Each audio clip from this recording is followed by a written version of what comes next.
결과가 많이 나와 있습니다. 네, 그래서 그 니마 사난다지라고 스웨덴의 유명한 경제학자가 있는데 이 사람이 스웨덴 국민이면서 이민자 출신인데 스웨덴의 복지제도에 대해서 상당히 좀 비판적으로 접근하는 그런 대표적인 경제학자예요. 그래서 이분이 내놓은 연구 결과를 보면 그냥 정말 평범한 스웨덴 근로자가 부담하는 세율이 숨겨진 세금까지 다 했을 때 63%에 이른다. 이런 결과를 나타낸 적이 있습니다. 그래서 실질적으로 숨겨진 세금이 아주 많기 때문에 서민들에게 가혹한 세금을 내고 있다. 뭐 이렇게 볼 수가 있습니다. 그리고 소득이 있는 곳에는 이렇게 좀 가혹하게 세금을 내는 편이지만 자산에 대한 세금은 또 유한 편인데요. 아까 말씀드렸듯이 뭐 상속세, 증여세, 부유세 다 없고 또 법인세는 OECD 국가 중에서도 상당히 낮은 편입니다. 근데 이렇게 자본에 친화적인 그런 세금 구조를 가지고 있는 게 그 스웨덴은 기업이라든지 자본에 친화적인 그런 세금 구조를 가져서 투자를 촉진을 하고 또 기업이 뭐 투자도 많이 하고 그리고 고용을 많이 하면 그 취업을 한 사람들이 소득세를 내잖아요. 그래서 그 취업을 한 사람한테 조금 더 많은 세금을 내고 대신에 일자리를 창출하는 기업한테는 많은 혜택을 줘서 더 많은 일자리를 창출하고 투자를 할 수 있도록 이렇게 좀 자본에는 배려를 많이 해주는 편입니다. 예전에는 그렇지 않았지만 7, 80년대에는 스웨덴도 상당히 자본에 엄격하게 세금을 많이 매긴 적이 있었지만 이게 너무 자본 유출에 대한 그 부작용이 심했어요. 이케아 본사가 그 상속세 높은 거에 항의를 하면서 네덜란드로 이전을 했었고 이때 이전을 하면서 그 이케아 창업주도 상속세가 높지를 않았다면 내가 이전을 하지 않았을 것이다 이런 인터뷰를 한 적도 있었어요. 그리고 지금도 이케아 본사는 네덜란드에 있고 이 창업주 자체도 스위스로 갔다가 뭐 이런 식으로 계속 외국으로 이민을 갔었어요. 그리고 상속세가 폐지되고 나서 다시 고국으로 돌아와서 죽을 때까지 살았고요. 그리고 테트라팩이라고 그 우유팩을 만든 그런 되게 유명한 기업이 있는데 이 기업도 이케아하고 비슷한 시기에 해외로 본사를 이전을 했습니다. 그리고 뭐 베리만이라고 유명한 영화 감독이 있는데 이 사람도 그 세금이 너무 높다 보니까 독일로 이민을 가버리고 이런 식으로 인재하고 기업의 그 유출이 너무 심했어요. 70년대, 80년대 들어서. 그래서 2000년대 들어서 이거를 폐지를 하게 됐습니다. 그리고 발렌베리 그룹이라고 우리나라에 되게 잘 알려진 그 스웨덴의 대표 재벌 가문이 있는데요. 발렌베리 그룹 같은 경우는 그 본사를 이전을 하진 않았어요. 스웨덴에 계속 남아있기는 했지만 대신에 자기가 가진 모든 부를 공익재단을 만들어서 그 재단으로 넘겨버렸어요. 그리고 지주회사를 설립을 해서 공익재단의 이사장이 지금 발렌베리 가문의 후계자들이거든요. 그래서 그 사람들이 공익재단을 지배를 하고 있고 또 공익재단은 지주회사를 지배를 하고 있고 그리고 지주회사가 그 밑에 투자회사를 가지고 있는 이런 식으로 복잡한 피라미드형의 구조를 가지고 있어요. 그래서 이것도 세금이 그 상속세 같은 게 너무 세다 보니까 이제 공익재단은 세금을 내지 않고 상속세를 내지 않고 그래서 이제 공익재단을 활용해서 이런 피라미드 구조를 만들었는데 사실 그 스웨덴의 대기업들이 대부분 이런 피라미드 구조를 많이 가지고 있습니다. 미국처럼 좀 깔끔하고 투명한 기업 구조라기보다는 되게 복잡한 그런 구조를 많이 가지고 있는데 이게 다 세금을 회피하기 위한 그런 구조였고 그래서 자꾸 이런 식으로 부작용이 생기다 보니까 나중에 2000년대 들어서 이런 자본에 대한 세금을 폐지를 하게 된 거죠. 그리고 뭐 법인세 올리는 것도 뭐 기업이 투자 위축을 하고 뭐 이런 리스크가 있어서 법인세도 뭐 예전에는 뭐 6, 70% 이렇게 갔지만 이제 계속 낮아져서 지금은 OECD 국가 중에서도 제일 기업에 대해서 규제를 하지도 않고 법인세도 낮은 그런 기업 친화적인 국가가 됐습니다. 그래서 옆에 그 표를 보시면요. 총 주세 대비 세원별 비중이 있는데 개인소득세라든지 뭐 사회보장 분담금이라든지 아니면 부가세 이게 엄청 높은 거를 볼 수가 있거든요. 이게 노란색이 스웨덴인데요. 이거 합치면 거의 70% 가까이 됩니다. 그러니까 사실 스웨덴의 세원별 비중을 봤을 때 그냥 일반 평범한 근로자들이 비중을 그 부담하는 비중이 거의 70% 가까이 되고 뭐 자본이라든지 기업이 부담하는 비중은 30% 이하라는 뜻이죠. 그래서 기업이나 자본보다는 평범한 근로자한테 중과세를 하는 구조라는 것을 알 수가 있는데요. 이게 왜 그러냐면 아까도 말씀드렸듯이 자본에는 세금을 매기기가 좀 힘들어요. 자본이 워낙에 해외로 이전을 하기가 쉽다 보니까 그래서 자본이 계속 유출이 되고 또 기업이 투자를 하지 않고 뭐 이런 부작용을 겪었고 그러다 보니까 그런 부작용을 겪고 난 후에 스웨덴 정부가 생각을 한 거는 세원은 넓혀야 되겠고 왜냐하면 복지국가를 구축을 하려면 돈이 많이 필요하니까 그런데 자본의 세금을 내기려니까 자꾸 부작용이 발생을 하고 그러면 제일 확실한 소득은 근로소득세 그리고 부가가치세 이거는 피할 수가 없는 세금이거든요. 그래서 넓은 과세, 그러니까 넓은 세원 그리고 높은 고부담을 하는 이런 식으로 스웨덴의 조세 체제가 부자가 아닌 그런 서민의 증세를 하는 이런 식으로 변하게 됐고 또 대부분은 근로소득세라든지 부가가치세와 같이 평범한 근로자들이 세금을 많이 부담하는 식으로 이렇게 바뀌게 됐습니다. 다음 페이지 부탁드립니다. 세금에 대해서 또 설명을 드렸는데 이번에는 탈세를 방지하기 위해서 스웨덴이 얼마나 치밀하게 노력을 하는지에 대해서 설명을 해드리려고 해요. 세금을 거두는 것 자체도 중요하고 세금을 많이 내기는 것도 중요하지만 이게 탈세가 생기면은 또 그만큼 누수가 생기니까 스웨덴은 정말 치밀하게 탈세를 방지하기 위한 노력을 하고 있는데요. 일단 국세청이라는 게 우리나라는 그냥 세금을 집행하는 기관이지만 스웨덴은 주민등록 업무를 하고 있어요. 그래서 아기가 태어나면 병원에서 전산망으로 입력을 하는데 그 정보가 국세청으로 갑니다. 그러면 국세청에서 주민등록 번호를 발급을 해주고요. 그리고 아이디 카드 주민등록증 같은 그런 아이디 카드에도 국세청 마크가 찍혀 있어요. 그러니까 여기서 주민등록 업무를 하기 때문에 그리고 결혼을 할 때도 국세청의 허가를 받아야 결혼식을 올릴 수가 있고요. 또 사망 신고도 병원에서 사망 선고를 하면 그게 전산을 통해서 국세청으로 송부가 됩니다. 그래서 사람이 태어나고 뭐 결혼을 하고 또 이사를 갈 때도 새 거주지를 국세청에 신고를 하거든요. 그래서 모든 삶의 궤적을 다 따라다니는 게 바로 국세청이라고 할 수가 있겠습니다. 왜냐하면 이런 식으로 국민들의 데이터를 국세청이 가지고 있어야 세금 징수를 좀 효율적으로 할 수가 있고 또 혹시 탈세를 할 경우에 대비를 해서 국세청이 좀 선제적으로 대응을 할 수가 있다는 그런 이유 때문인데요. 그래서 좀 독특하게 스웨덴에서 가지고 있는 탈세를 위한 문화가 있는데요. 스웨덴에는 세금 달력이라는 게 있어요. 이거는 납세자들의 모든 납세자 18세 이상이면 스웨덴에서 보통 일을 하니까 이제 납세를 하는데 모든 국민들의 납세에 관련된 정보를 공개를 하는 책이 있습니다. 이게 한 3만 원, 4만 원 이 정도면 살 수가 있고요. 또 6천 원만 내면 10명만 선택을 해서 그 사람의 소득 정보를 조회할 수 있도록 또 해줍니다. 그래서 상당히 얼마 안 되는 비용으로 같은 회사를 다닌 사람이라든지 친구라든지 누구든지 이름만 하면 바로 소득을 조회를 할 수 있도록 그렇게 해주는데요. 주소도 공개되고 생년월일도 공개되고 주민등록번호까지 다 공개가 됩니다. 그래서 이 사람이 근로소득이 얼마인지 사업소득이 얼마인지 혹은 주식 같은 걸 해서 자본소득을 얼마나 했는지 그런 모든 소득 정보가 다 기재가 되고요. 이거는 유명한 사람들이나 정치인들까지 다 나옵니다. 그리고 지역별로 소득 상위 50%, 50위까지를 다 공개를 하는데요. 남자 1위부터 50위까지, 여자 1위부터 50위까지 이게 지역별로 다 공개가 돼요. 거의 한국으로 치면 구 단위로 이렇게 상위 50위까지가 이름이랑 얼마를 벌었는지가 다 공개가 됩니다.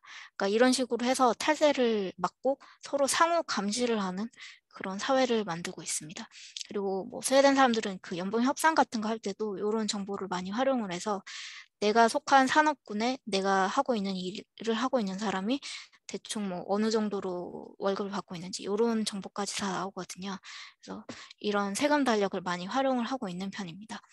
그리고 이 정보를 공개를 하는 사이트가 있는데요. 이거는 세금 달력이랑은 별개로 개인정보를 다 공개를 하는데 뭐 주소도 나오고 전화번호, 생년월일, 그리고 누구랑 같이 살고 있는지까지 다 나오고요. 뭐 결혼했는지, 뭐 반려동물이 몇 마리가 있는지, 그리고 지금 어느 회사 다니는지도 다 나옵니다. 그리고 차량 뭐 가지고 있는지, 브랜드가 뭔지, 그리고 부동산 정보까지 나오는데요. 집이 몇 평에 살고 있는지, 그리고 이 집이 대충 어느 정도 가격에 팔리고 있는지, 그리고 자가인지, 그리고 이 사람이 살고 있는 동네 거주민들이 평균 소득이 어느 정도인지까지도 다 공개가 됩니다. 이런 식으로 또 개인정보를 공개를 하면 이것도 구성원 간에 자발적으로 상호 견제를 하고 감시를 할 수 있다고 생각을 하거든요. 그래서 상당히 개인정보에 민감할 것 같지만 선진국이라서 근데 이런 정보 공개에 대해서도 별로 그렇게 소외된 사람들이 꺼리지 않고 있는 것 같아요. 그래서 이 세금 달력은 누구나 다 그 자기의 소득을 공개를 해야 되지만 정보 공개 같은 경우에는 특별히 좀 이 사이트에 이메일을 보내서 비공개를 해달라고 하면 안 해주기도 하는데 대부분은 그렇게 하지 않고 그냥 다 공개를 합니다. 그리고 현금 사용을 또 정부에서 정책적으로 막으려고 되게 노력을 많이 하고 있는데요. 그 은행이라든지 가게에서 현금을 미취급하는 경우가 많이 있습니다.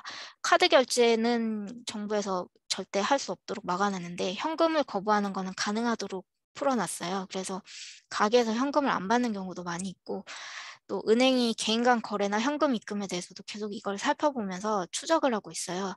제가 아는 사람도 한국에서 부모님한테 용돈 받으라고 그냥 몇백만 원 정도 스웨덴 계좌로 돈을 받았는데 은행에서 전화가 왔다고 하더라고요. 이게 이 몇백만 원 되는 돈이 어디서 났는지 그 출처를 밝혀야 된다고. 그래서 은행에 가서 해명을 했다고 이렇게 얘기를 하는데요. 이제 은행도 그 계좌를 계속 보면서 돈이 입금이 됐는지 그리고 이 출처가 뭔지 이런 식으로 계속 추적을 합니다. 다음 페이지 부탁드릴게요. 네, 그래서 이번에는 그 가처분 소득과 자산에 대한 진위기소에 대해서 설명을 해드리겠는데요. 그 스웨덴은 소득은 상당히 평등한 편이에요. 그래서 뭐 전문직이든지 아니면은 조금 그 뭐 청소부라든지 뭐 다른 나라에 비해서는 상당히 좀 차이가 격차가 적은 편이고 그래서 진위계수라고 해서 대부분 이제 소득이나 자산의 불평등을 구분을 할 때 진위계수로 많이 사용을 하는데 스웨덴은 가처분 소득에 대해서는 진위계수가 상당히 낮다고 나옵니다. 그래서 대부분 우리나라 언론이나 출판 같은 데서 보면 스웨덴은 이렇게 소득의 진위계수가 낮다. 그래서 평등한 국가다. 이런 식으로 많이 어, 많이 나가고 있거든요. 그런데 근로소득이 평등한 거는 맞는데요. 반대로 불평등한 자산소득 분배라는 그런 문제점이 있습니다. 그 오른쪽을 보시면 이게 국가별 총자산 진위계수인데요. 왼쪽은 소득에 대한 진위계수고 오른쪽은 자산에 대한 진위계수예요. 보시면 네덜란드가 제일 불공평한 것으로 나오고 이게 1에 가까울수록 그 불공평한 거거든요. 러시아가 두 번째고 스웨덴이 세계에서 세 번째로 자산이 불공평한 것으로 나옵니다. 다른 덴마크라든지 노르웨이 같은 다른 북유럽 국가들도 상당히 자산에 있어서는 격차가 좀 심한 것으로 나오고 있습니다. 그 다음 페이지. 네, 여기서 왼쪽 표를 보셔도 이제 똑같은 시사점을 확인을 하실 수가 있는데요. 상위 1%가 벌어들이는 소득이 전체에서 차지하는 비중이 어느 정도냐면 스웨덴이 37.4%입니다. 러시아가 거의 60% 가까이 되고요. 네, 미국이 35%거든요. 그래서 상위 1%가 차지하는 소득이 미국보다 오히려 스웨덴이 더 많다는 것을 확인을 할 수 있습니다. 그리고 하위 50%를 보면요. 이거는 이제 소득이 아니라 자산에 대한 건데 마이너스 0.5%로 나오거든요. 근데 스웨덴은 자산 하위 한 30%만 돼도 자산이 마이너스고요. 그리고 그 다음 20% 마이너스 그 하위 한 70에서 하위 50%까지는 평균 가중의 한 달 소득 정도밖에 안 되는 정도의 자산을 소유를 하고 있다고 합니다. 그래서 하위 50%는 거의 자산이 없다라고 보시면 되는데요. 반대로 한국을 보면 하위 50%도 자산이 거의 15% 정도는 차지하고 있는 걸로 나오고 있습니다. 그래서 사실은 한국이 자산 불평등도가 상대적으로 다른 선진국에 비해서는 낮은 그런 데이터를 확인을 할 수가 있는데요.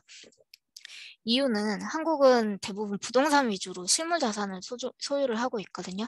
그래서 보면 자산 중의 비율이 금융은 한 30%고 비금융, 부동산 같은 게 거의 70%에 육박을 하고 있어요. 그래서 실물 위주로 자산이 소유가 되면 자산 불평등이 뭐 드라마틱하게 커지기는 힘듭니다. 근데 스웨덴은 부동산보다는 금융 비중이 60% 이상으로 매우 큰 상태예요.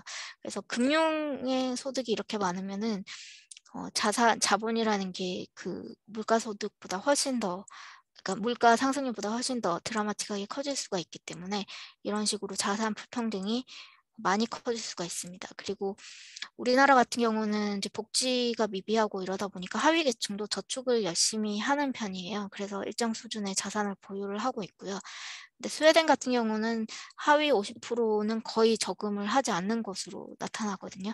이거는 뭐 복지가 조금 탄탄하게 설계가 돼 있어서 뭐 그걸 믿고 저금을 안 할 수도 있고, 아니면 아까 말씀드렸듯이 근로소득에 대한 세금이 너무 세고 부가가치세도 높고 하다 보니까 이 중산층에나 아니면 하위층에 매겨지는 그런 세금이 너무 가혹한 구조예요. 그래서 사실은 세금을 떼고 뭐또 물가도 비싸고 뭐 주거비도 비싸고 이러다 보니까 저금을 하기가 조금 힘든 구조입니다.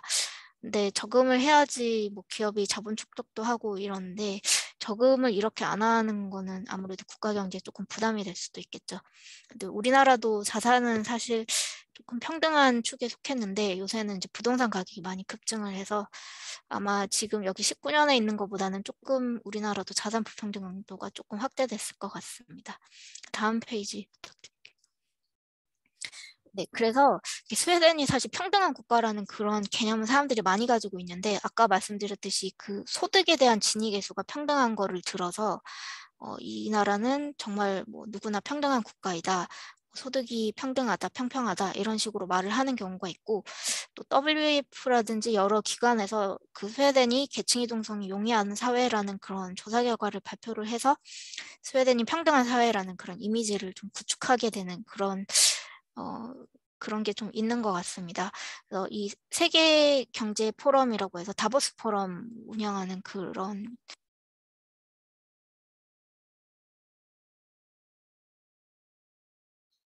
아, 작가님, 말소리가 안 들리는데.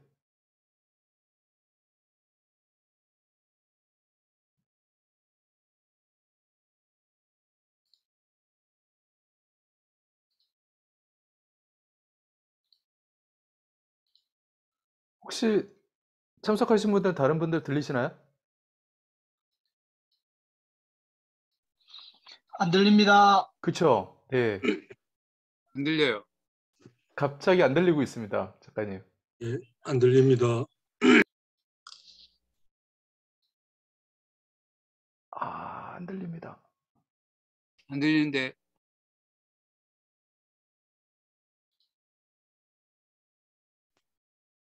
네, 지금도 안 들리시나요? 들립니다. 아, 네. 네네네. 네, 그 다보스 포럼부터 안 들린다고 하셨으니까 여기부터 네. 말씀드릴게요. 그 다보스 포럼 하는 기관이라고 WF가 있는데 여기서 글로벌 사회이동성 지수를 발표를 한 게 있어요. 이제 여기 보면 북유럽 국가들이 1등부터 5등까지가 뭐 다 북유럽 국가거든요.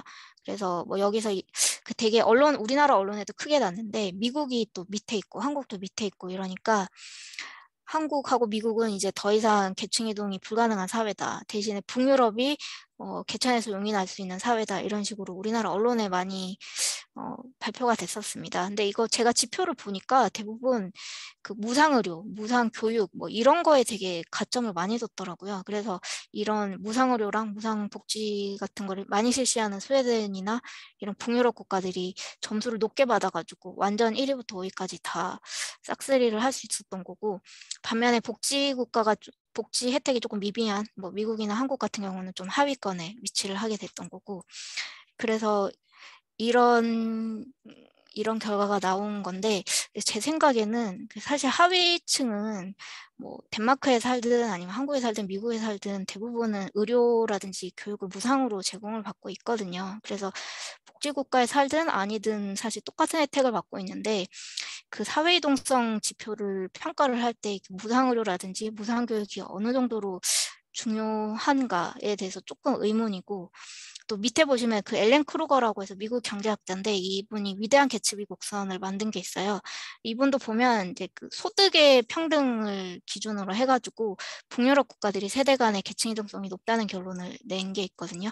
근데 이것도 사실 제가 아까 말씀드렸듯이 소득의 평등보다는 자산의 불평등이 또 북유럽 국가들의 공통적인 특징인데 이 자산에 대한 거는 빼놓고 소득에 평등하다는 이유로 세대 간의 계층성이 높다 이런 결론을 낸 것이 조금 무리가 있지 않나 이렇게 생각을 합니다. 제 생각에는 계층 이동 용이를 하려면 하위층에서 태어났더라도 뭐 고소득 직장을 가질 수 있는 가능성도 높아야 되고 아니면 창업을 해서 성공을 할 그런 기회가 좀 많이 주어져야 되는데 그러려면은 내수 시장도 좀 커야 되고 경제 성장률도 좀 높아야 되고 그리고 그 사회가 좀 다양한 산업을 많이 가지고 있어야 되고 그 국가에서 그리고 뭐 벤처 캐피탈이라든지 뭐 이런 그 스타트업을 할 수 있는 그런 인프라가 잘 구축이 돼 있어야 되고 또 뭐 이런 그리고 그 국가에서 뭐 유능한 스타트업 뭐 유니콘 같은 거를 몇 개나 배출을 했는지 지식 재산권이 얼마나 많이 출연이 되고 있는지 이런 거에 대해서 조금 가점을 두어야 될 것 같은데 사실 이런 팩트들은 하나도 들어가 있지 않았거든요. 그래서 이런 이제 글로벌 사회동성 지수라든지 위대한 개츠비 곡선이 가지고 있는 그런 의미가 저는 크지 않다고 생각을 합니다. 저는 오히려 북유럽 국가들이 계층 이동이 어려운 사회라고 말씀을 드리는데요. 그 아까도 말했듯이 뭐 성공을 하려면 뭐 사회 구조적으로 좀 다양한 산업도 많이 발전을 해야 되고 또 창업을 할 수 있도록 뭐 그 벤처 캐피탈이라든지 뭐 지식 그 재산권 출연을 한다든지 이런 게 많이 발달을 해야 되는데 사실 이런 게 북유럽 국가에서는 조금 많이 부족을 합니다. 그래서 그 밑에 있는 거 보시면 10억 달러 이상 자산가 유형인데 스웨덴 같은 경우에는 상속을 통한 자산이 60%가 넘게 나오고요. 자수성가형은 30%대 정도로 나옵니다. 그리고 미국을 보시면 미국은 반대거든요. 미국은 상속을 통해서 부자가 된 게 뭐 30% 정도고 자수성가형이 훨씬 더 많이 있어요. 그리고 창업을 통해서 부자가 된 사람들이 많다는 걸 알 수가 있고 반대로 스웨덴은 창업을 통해서 부자가 됐다기보다는 거의 뭐 6, 70% 정도가 상속을 통해서 특히 핀란드 같은 경우에는 100%가 상속을 통해서 10억 달러 이상의 자산가가 됐다라는 걸 알 수가 있습니다. 그리고 그 위에 표를 보셔도 똑같은데요. 국가별로 자산 10억 달러 이상의 부자 숫자거든요. 근데 스웨덴이 14위를 차지를 하고 있는데 10억 달러 이상이 31명입니다.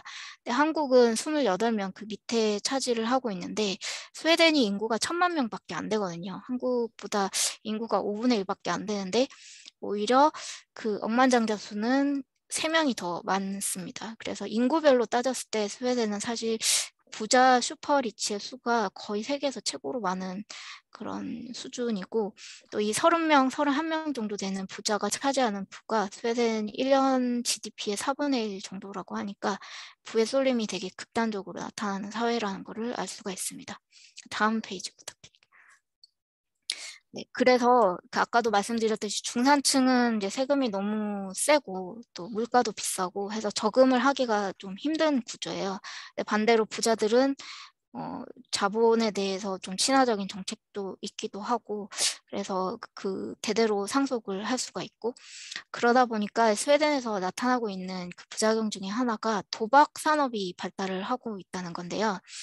스웨덴은 그 카지노 같은 게 그 도박 광고가 TV에서 그냥 막 흘러나오거든요. 정부에서 그거를 이제 규제를 하지 않아요. 그래서 물론 정부 입장에서는 이런 식으로 도박 산업을 키워서 그게 또 세금이 되니까 약간 눈 감아주는 게 있기도 하고요. 그리고 그 이 표에 보시면 그 제가 파란색으로 표시를 해놓은 게 북유럽 국가들인데요. 그 오스트레일리아라든지 호주 그리고 싱가포르 뭐 이런 미국 이런 나라들이 상위권에 있는데 사실 이런 나라들은 외국인 관광객들이 되게 많은 국가거든요. 그래서 외국인 관광객들이 카지노에 가서 돈을 많이 쓰고 그런 구조인데 핀란드가 4위 그리고 노르웨이도 10위권 안에 있고 스웨덴, 덴마크도 뭐 10위, 13위, 14위 뭐 이 정도 되는데요. 이런 나라들은 관광객이 많은 나라도 아니에요. 그래서 사실 거의 자국민들이 이런 식으로 도박을 해서 많이 돈을 소진을 하고 있다고 볼 수가 있는데 그 성인 1인당 연평균 도박 손실액을 봐도 그 북유럽 국가들이 거의 성인 1인당 뭐 한 연간 300에서 400, 500달러 가까이 도박 손실액을 기록하고 있다는 걸 알 수가 있습니다. 이게 그 도박 산업 규모라든지 아니면 도박 중독 여부를 판단을 할 수 있는 지표로 대부분 거론이 되는데, 이거를 봐도 북유럽 국가들이 좀 도박을 많이 한다라는 걸 알 수가 있죠. 오른쪽에 보시면 이거는 핀란드의 한 그 쇼핑몰 사진인데요. 핀란드 같은 경우는 모든 쇼핑몰과 모든 슈퍼마켓과 모든 휴게소에 이런 식으로 슬롯 머신이 설치가 돼 있습니다.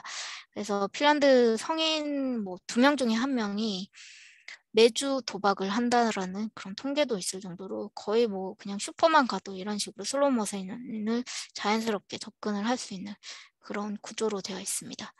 그 다음 페이지 부탁드립니다.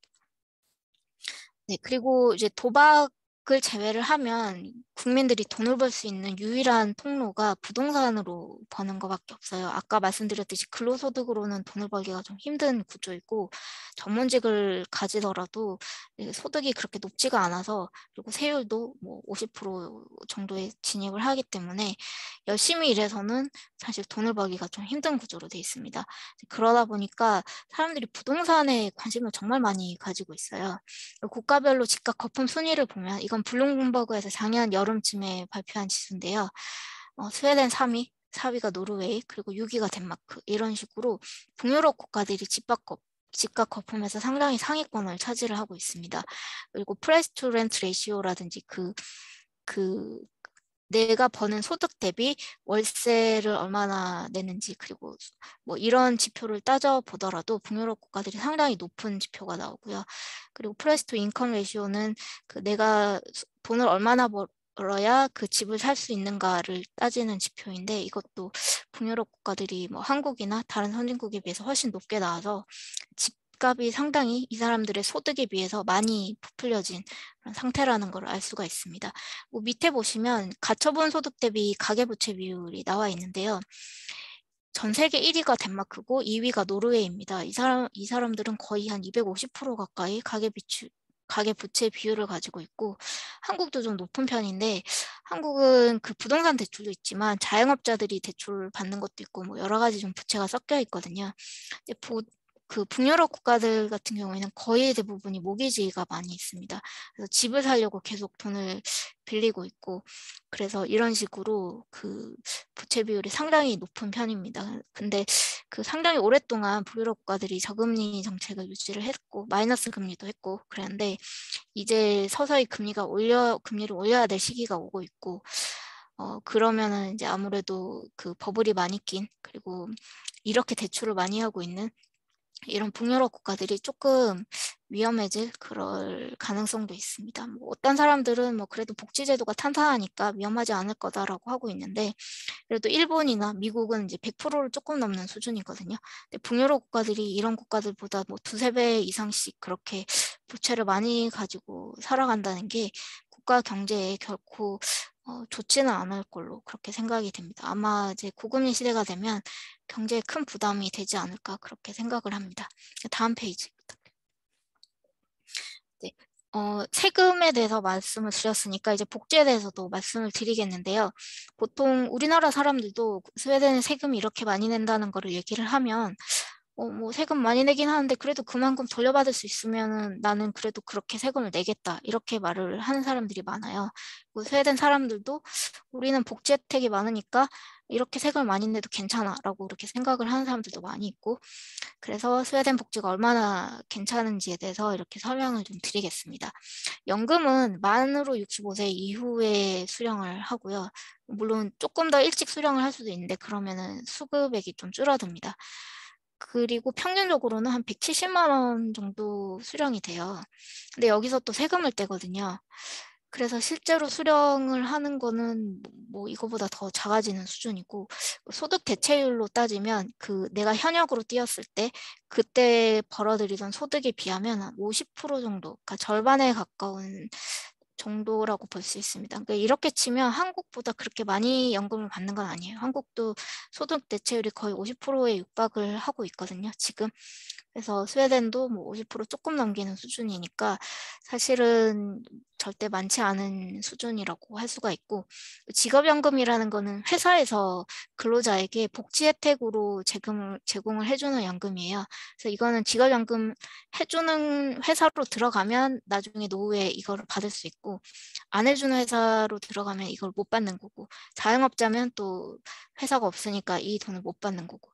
그래서 스웨덴 회사에서 그냥 복지로 연금을 많이 들어주는데 이게 한 달에 한 46만 원 정도 됩니다. 그런데 이렇게 합쳐도 사실 연금이 많지 않다 보니까 거의 대부분의 사람들은 개인연금을 따로 들어요. 저는 제 주변에서 개인연금 따로 들지 않는 스웨덴 사람들은 별로 못 본 것 같습니다. 왜냐하면 이제 본인들도 노후에 좀 빠듯하게 사는 거를 좀 알고 있기 때문에 개인연금을 다 드는 편이고요.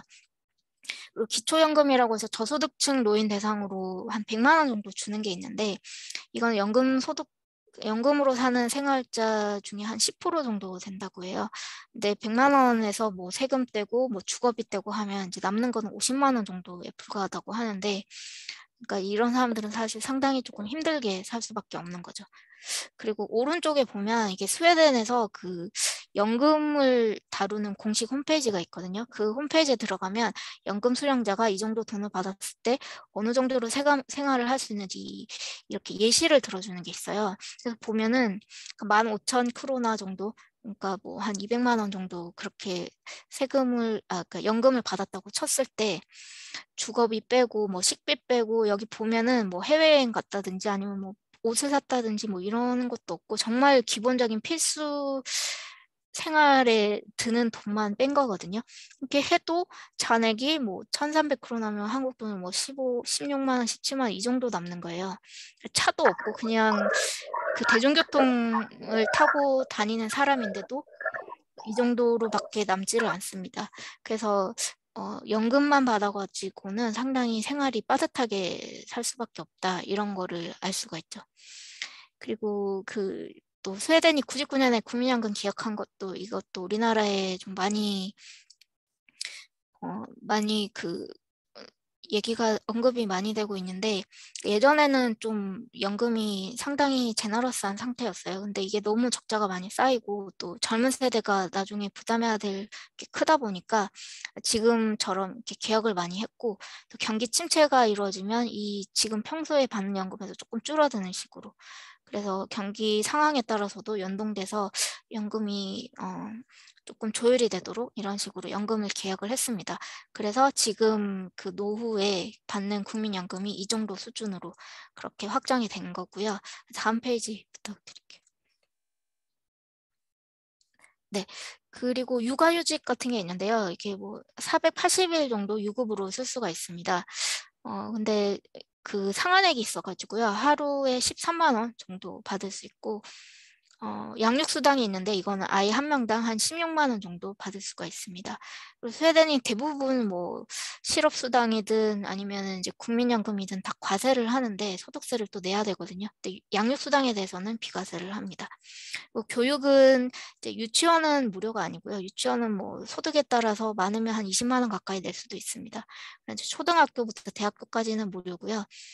학용품까지 초등학교에서 고등학교까지는 제공이 됩니다. 그리고 대부분 학교에서 컴퓨터도 보통 1인당 1명 정도씩 제공을 해서 뭐 이런 식으로 교육을 하고 있는 편이고, 또 대학교 입학을 하면 한 달에 한 40만 원 정도 국가에서 용돈 정도로 생활비 명목으로 주는 게 있고, 또 되게 저금리로 대출을 할 수가 있어요.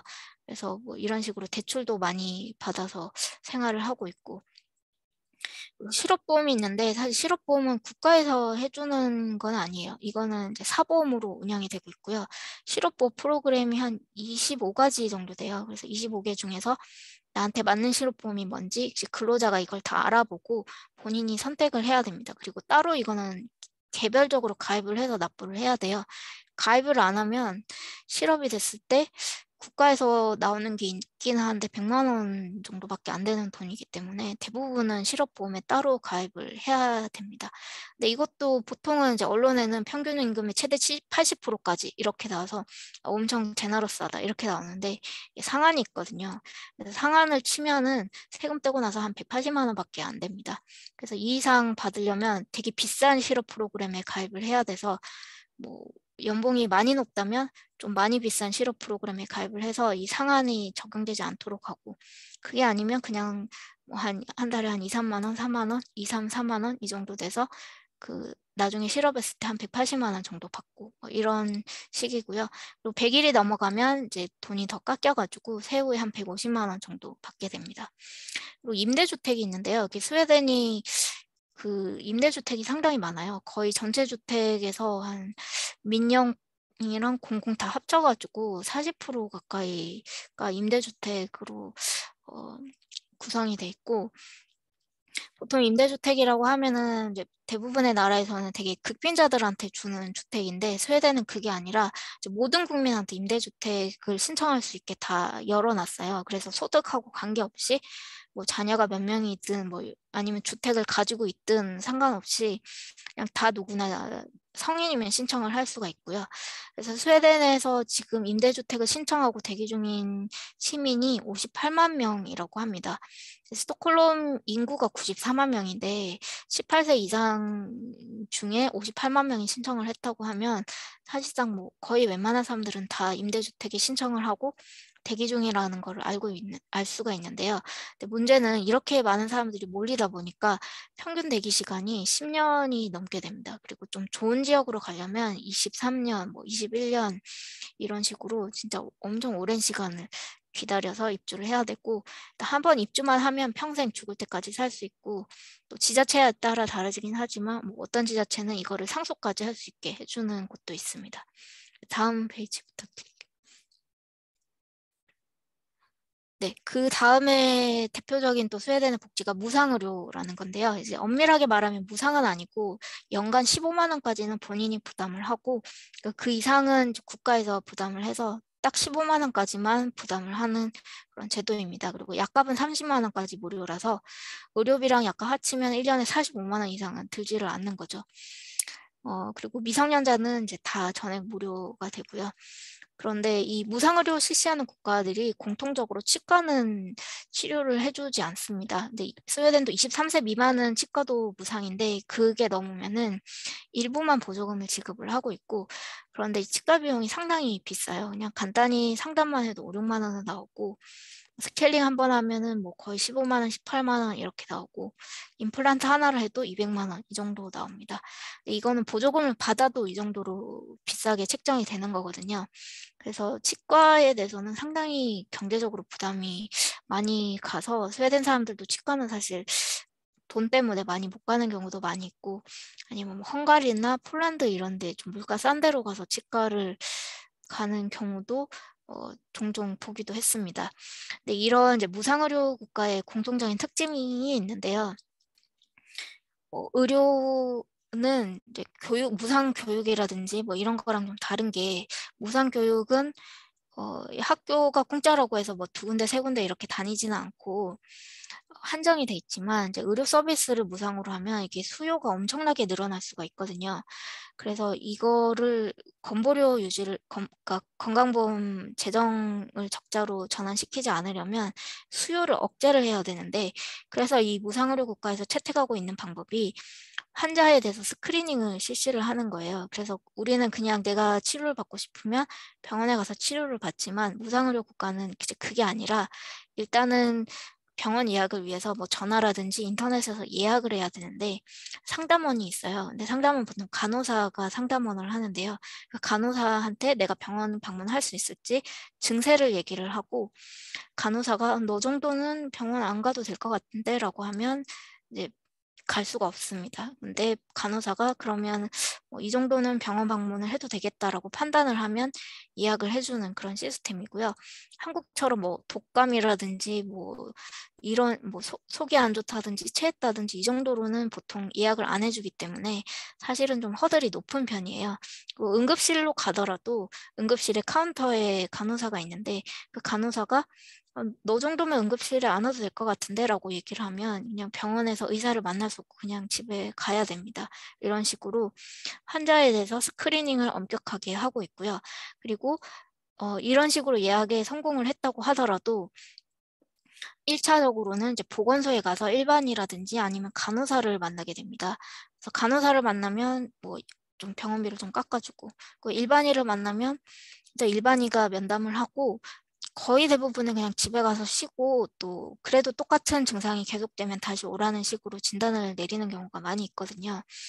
근데 그렇게 하고 만약에 이 사람이 증세가 심각한 것 같다라고 하면 2차 의료기관 좀 대형 병원에 가서 전문의로 방문을 할 수 있도록 그렇게 레퍼를 해줘요. 그래서 이런 식으로 병원에 가는 거지 한국처럼 그냥 무작정 내가 대학병원에 가서 전문의를 만날 수는 없는 구조입니다.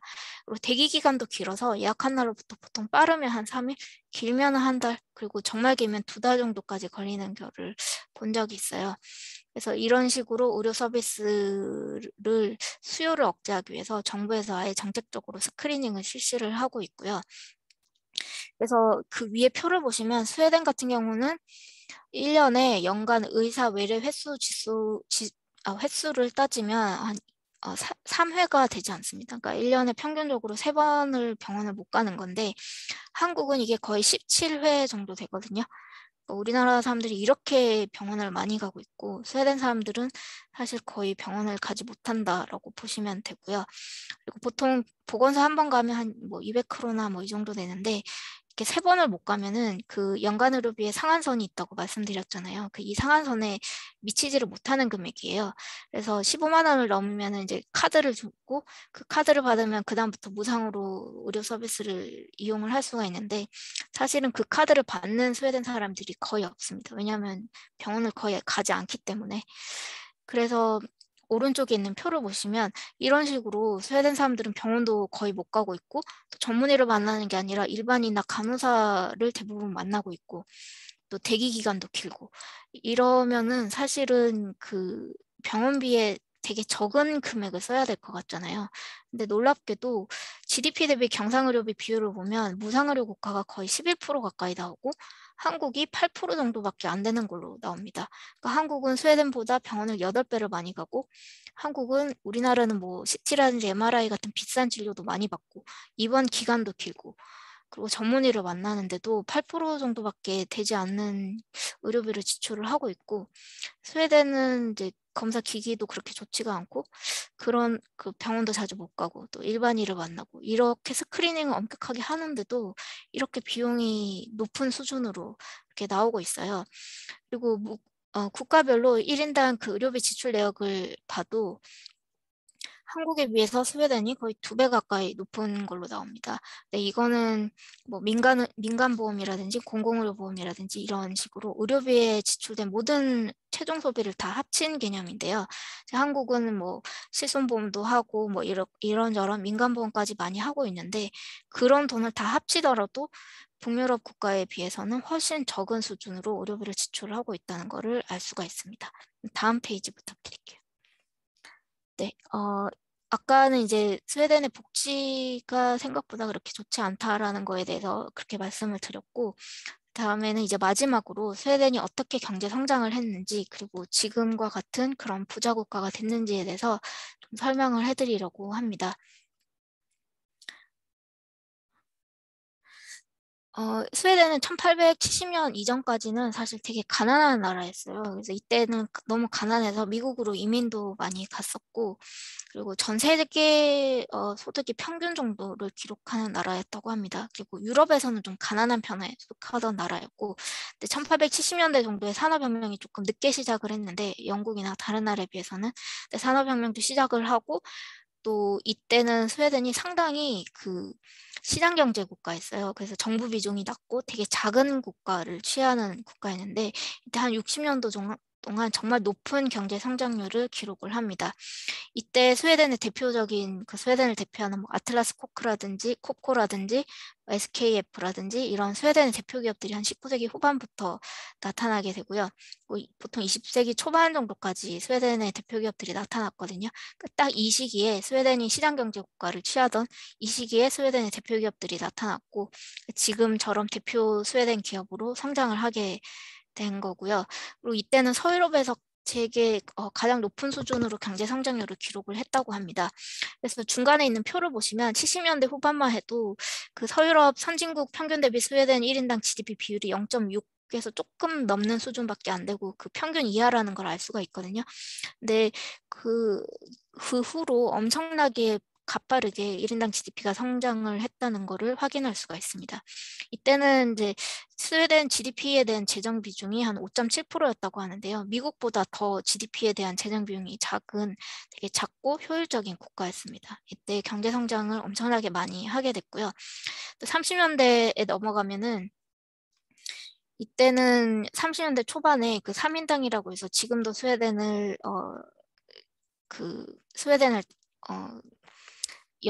스웨덴의 대표 여당인 사회민주당이 30년대 초반에 집권을 하게 되는데 이때부터 3인당이 약간 그 복지 모델을 구축을 하려는 시도를 하기 시작을 해요. 근데 뭐 그렇다고 해서 본격적으로 복지 체제를 구축을 한 건 아니었고 70년대 이전까지만 해도 여전히 스웨덴은 시장 자유주의 체제를 구축을 하던 나라였습니다.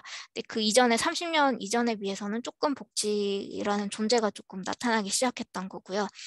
그리고 50년에서 70년대까지를 보더라도 GDP에 대한 재정 비중이 예전에 비해서는 훨씬 높아졌지만 그래도 미국에 비해서는 좀 낮은 편이었고 그렇게 많이 높은 편은 아니었어요. 그래서 이 시기에 들어서면 이제 복지 모델이 공존을 하게 되면서 경제 성장률이 이전만큼 높아지진 않았고 서유럽 다른 국가들하고 비슷한 수준으로 그냥 조금 적당한 수준으로 성장을 하게 됩니다. 그리고 이때 그 양차 세계대전이 일어나면서 스웨덴이 중립국이기도 했고 또 이때 나치 독일의 처광석을 팔면서 돈을 많이 벌었어요. 30년대에.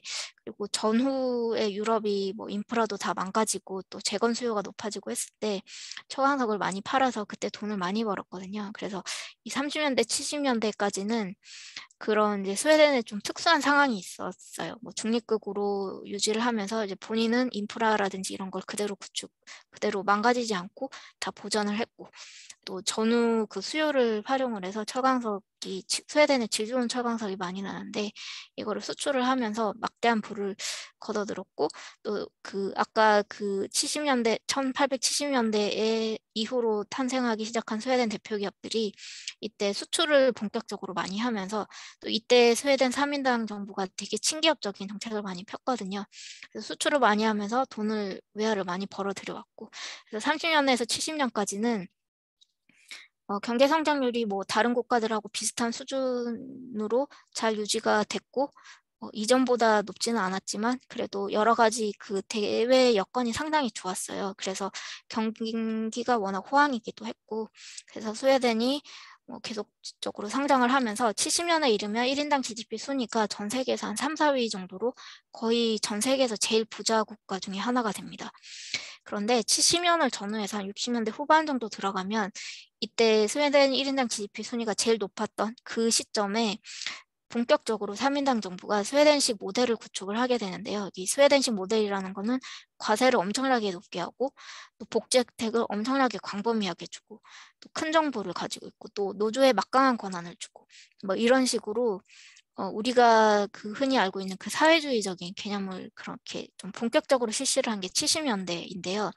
이때가 되면 GDP에 대한 재정 비중이 60%에 육박을 하게 됩니다. 그래서 그 이전에 비하면 정말 거의 2배 가까이 큰 정부가 됐다고 할 수가 있는데요. 이때부터 오일 쇼크도 있었고 또 과세가 너무 높다 보니까 그 부자들이나 기업들이 또 해외로 나가게 돼요. 그래서 자본 유출이 정말 심해졌고 또 스웨덴이 이제 수출을 늘리겠다고 본격적으로 인위적으로 그 크로아나를 평가 절하를 여러 차례 시켰거든요.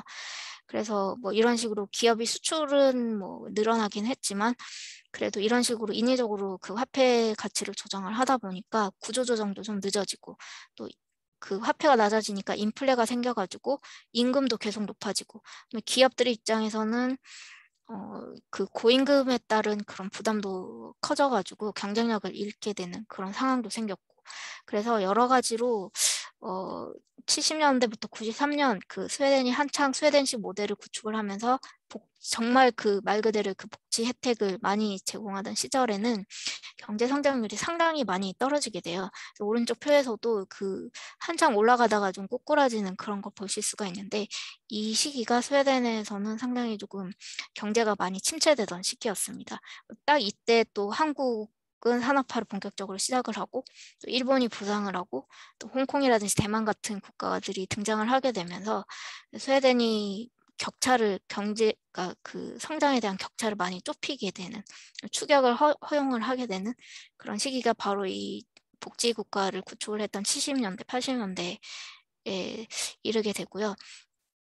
그래서 이제 91년에 경제 위기가 발생을 하게 되는데요. 이거는 뭐 여러 가지 이유가 있지만 그 주력으로 삼았던 조선업이라든지 처광 산업 같은 그 산업이 경쟁력을 잃고 어려워지면서 국가에도 정말 그 되게 좀 큰 부담이 됐고, 또 그 코로나화가 그러니까 재정 적자가 되게 심해졌어요. 그 복지 혜택은 계속 많이 제공을 해주고, 또 반면에 그 경기가 워낙 불황이다 보니까 정부에서 걷는 세금은 또 적어지고 이러니까 재정 적자가 발생을 하게 됐는데, 그래서 코로나화가 평가절하할 것이라고 예상을 했던 할머니들이 계속적으로 그 투기를 해가지고 스웨덴 정부가 계속적으로 방어를 하려고 하다가 그 자본 유출을 막으려고 그 리포 금리를 500%로 올리는 그런 일도 있었습니다. 그래서 금리가 이렇게 갑자기 확 올라가니까 부동산 버블이 생겼다가 꺼지고, 뭐 이런 식으로 해서 이제 경제 위기가 발생을 하게 됐는데, 91년부터 93년까지 3년 연속 마이너스 성장을 기록을 하게 됩니다. 70년대만 해도 거의 전 세계 최고 수준의 부국이었는데 93년에 이르면 1인당 GDP 순위가 17위로 급락을 하게 됩니다. 그래서 90년대 이후에 스웨덴 정부가 신자유주의적인 요소를 가미를 해서 경제 계획을 실시를 했는데요. 뭐 연금 개혁도 하고 복지 혜택도 많이 축소를 하고 세제도 많이 낮췄습니다. 그리고 공공부문 민영화도 하고 이런 식으로 경제 개혁을 실시를 해서 그 다음 90년대부터 2000년대까지는 평균 경제 성장률을 상당히 많이 끌어올릴 수가 있었습니다. 그래서 스웨덴의 역사를 보면 자본주의 경제 체제를 실시하던 뭐 19세기 후반이나 20년대 초중반 이 정도까지는 빠른 성장세를 기록을 했고, 또 사회주의 이념을 강하게 실시했던 70년대, 80년대에는 경쟁 성장률이 많이 고꾸라지면서 위기를 겪었고, 다시 90년대 이후에 자유주의 요소를 가미를 해서 경제 계획을 실시했을 때 다시 경제가 살아나는 그런 자본주의의 뭐 성공 역사, 그리고 사회주의의 실패 역사라고 그렇게 간단하게 얘기를 할 수가 있겠습니다. 다음 페이지 부탁드립니다.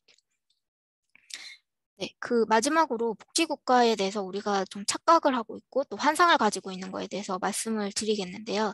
스웨덴이 사회주의 국가라고 생각을 하는 분들이 많이 계신데 사실 사회주의 국가는 아닙니다. 70년대, 80년대 이미 사회주의 국가는 실패로 끝났고 90년대 이후에 자본주의 국가로 그 방향을 완전히 틀었어요. 그리고 스웨덴은 항상 정부 정책의 1순위를 기업하기 좋은 국가를 건설하는 걸로 그렇게 생각을 합니다. 그렇게 정책을 펼치고 있습니다. 그래서 법인세율도 상당히 낮고, 그 임시직 비율이 상당히 높거든요. 그리고 최저임금제도 없고, 그리고 기업이 뭐 상속을 하기가 쉽도록 그 뭐 차등 의결권이라든지 뭐 이런 여러 가지 혜택을 많이 주고 있고, 그래서 대기업에 상당히 우호적인 정책을 많이 펼치고 있습니다. 그리고 여러 지표를 봐도 뭐 경제 성과라든지 정부 효율성이라든지 뭐 이런 거에서 상당히 높은 점수를 많이 기록하고 있고요. OECD에서 상품시장 규제 지수를 발표를 하는 게 있는데 이것도 OECD 평균에 비해서 상당히 좋은, 그러니까 규제를 거의 하지 않는 것으로 나타나고 있습니다. 반면에 한국은 규제를 상당히 많이 하는 걸로 이렇게 규제 지수가 높게 나타나고 있습니다. 그래서 오른쪽에 표를 보시면 그 경제 자유도라고 해서 경제에 얼마나 그 규제를 적게 하고 자유를 주는지 이런 거를 측정을 하는 지수인데, 표를 보시면 스웨덴이 그 80년대부터 시작을 해서 엄청나게 이 지수가 노란색이 스웨덴이거든요. 근데 그 까만색은 미국인데 낮게 시작해서 상당히 이 지수가 많이 올라갔다는 걸 알 수가 있습니다. 그래서 경제 개혁을 엄청나게 많이 했고 경제를 많이 개방했고 또 자본주의를 많이 받아들였기 때문에 이 짧은 시간 안에 미국보다 훨씬 더 빠르게 경제 자유도를 구축을 한 것이라고 볼 수 있고 지금은 사실 미국보다 약간 적은 정도 수준밖에 되지 않고 상당히 미국에 근접한 수준으로 많이 그 경제에 자유를 주고 있는 국가라는 것을 알 수가 있습니다. 그리고 두 번째로 복지국가 건설이 경제 성장에 기여를 할 수 있을까? 이거는 뭐 소득주도 성장이라든지 뭐 이런 거를 통해서 복지국가를 통해서 부를 평등하게 나눌 수가 있어야지 경제가 성장할 수 있다. 이런 논리로 우리나라 최근 몇 년 동안 많이 소개가 됐는데 저는 이게 인과관계가 바뀌었다고 생각을 해요. 복지국가를 건설하고 혜택을 줘서 경제가 성장하는 게 아니라 경제가 성장하고 돈을 많이 쌓았기 때문에 그 돈을 쓸 때가 필요해서 복지국가를 만든 것이다. 그래서 복지국가 건설하고 경제 성장하고는 크게 인과관계가 없다라고 생각을 합니다. 그러니까 실제로 스웨덴도 보면은 19세기 말부터 시작해서 20세기 중반 정도의 최고의 경제 보국으로 등장을 했는데 이게 스웨덴이 규제를 거의 하지 않고 또 친기업적인 정책을 펴서 자유경제 체제를 통해서 이렇게 보국으로 등장을 한 거거든요. 실제로 우리가 아는 복지국가 건설이 된 게 60년대 그리고 70년대 이후에 시작이 된 거예요. 근데 복지국가 확장을 했던 그 70년대 이후에 경제 성장세가 많이 하락을 하면서 90년대 이후에 또 스웨덴 정부가 그 복지국가를 조금 방향을 틀어서 다시 그 친기업적인 그런 정책을 많이 펼치게 됐거든요.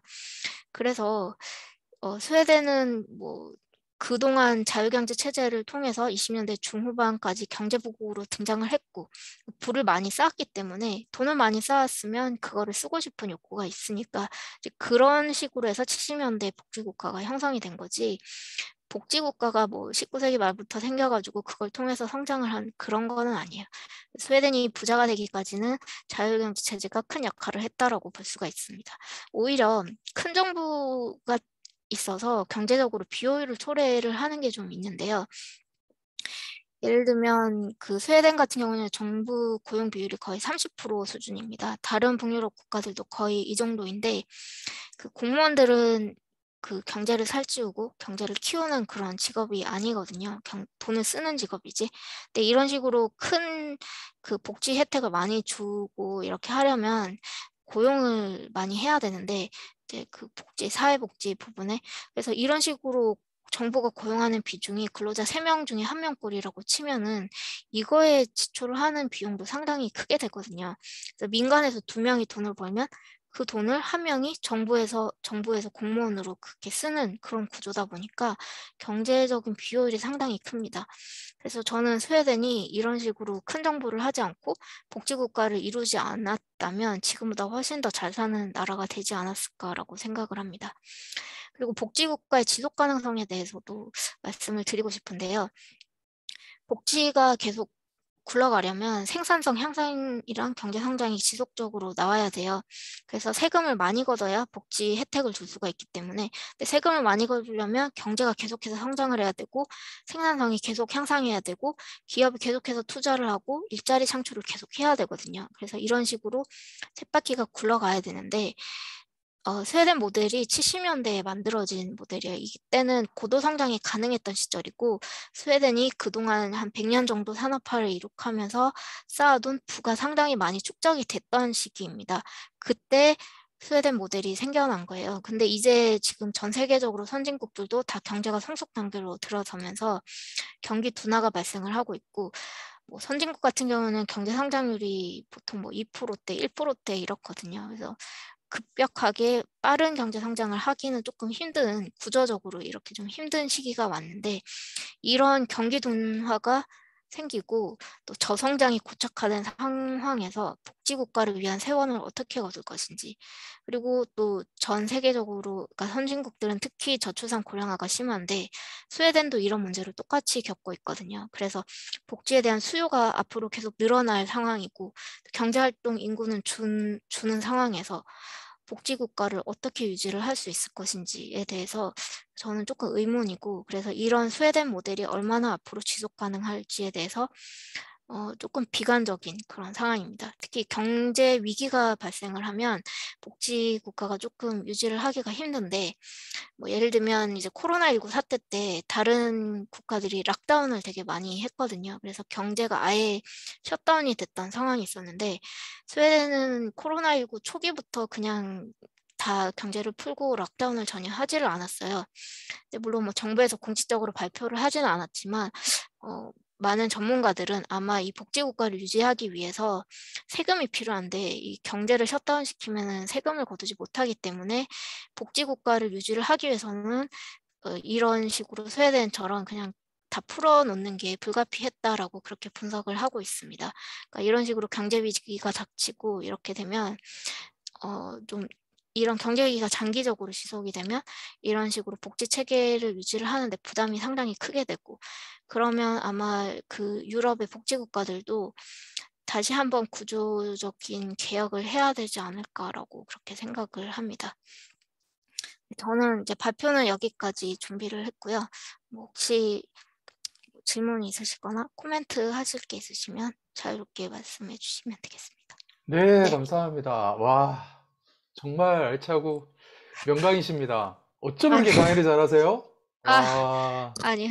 정말 잘 들었습니다. 신동주님 손 들어주셨는데요. 마이크 키셔서 질문해 주시면 될 것 같아요.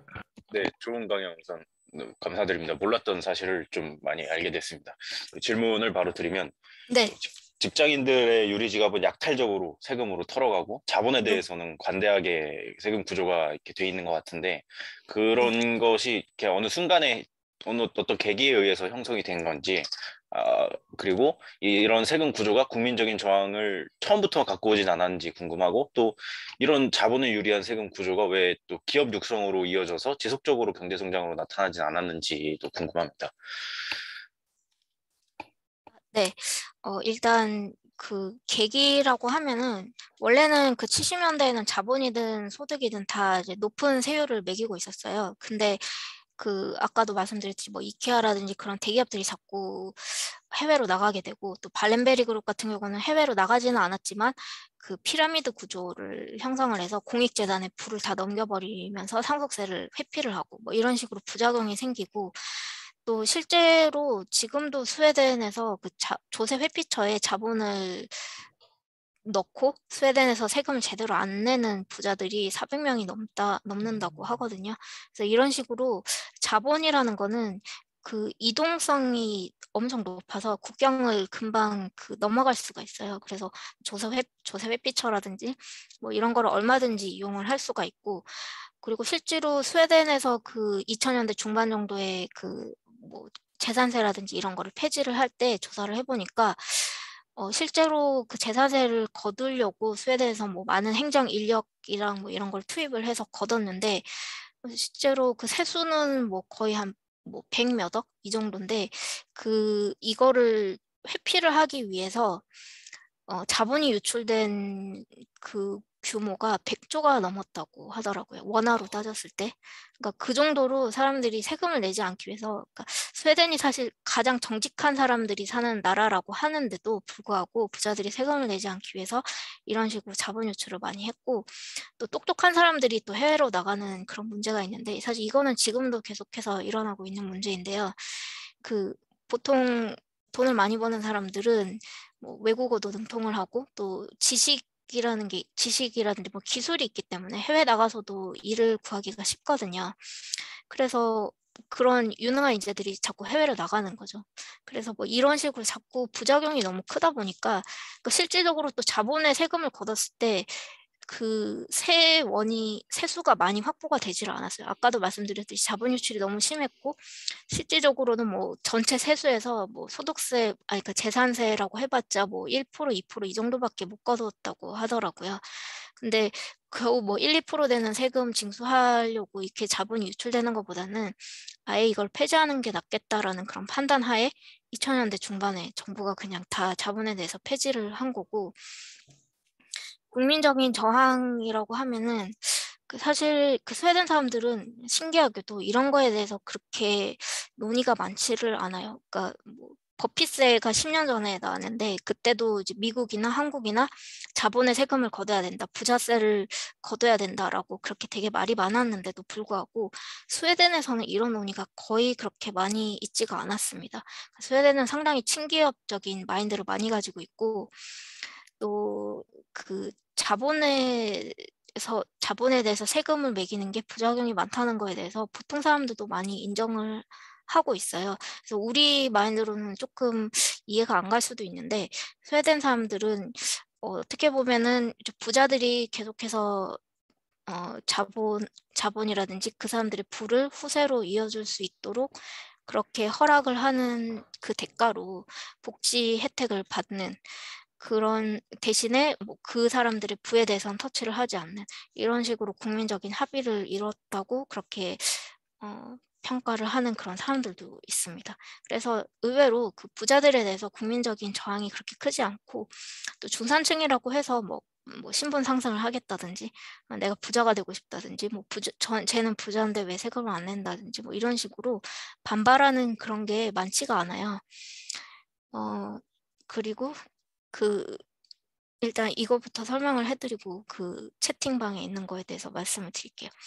그리고 기업 육성, 이렇게 자본에 대해서 세금을 줄인 게 기업 육성으로 이어지지 않는다라고 말씀을 하셨는데 스웨덴의 그 자본에 대해서 되게 친화적인 정책이 보통 대기업을 위주로 대기업에 되게 우호적으로 조세 정책이 많이 되어 있거든요.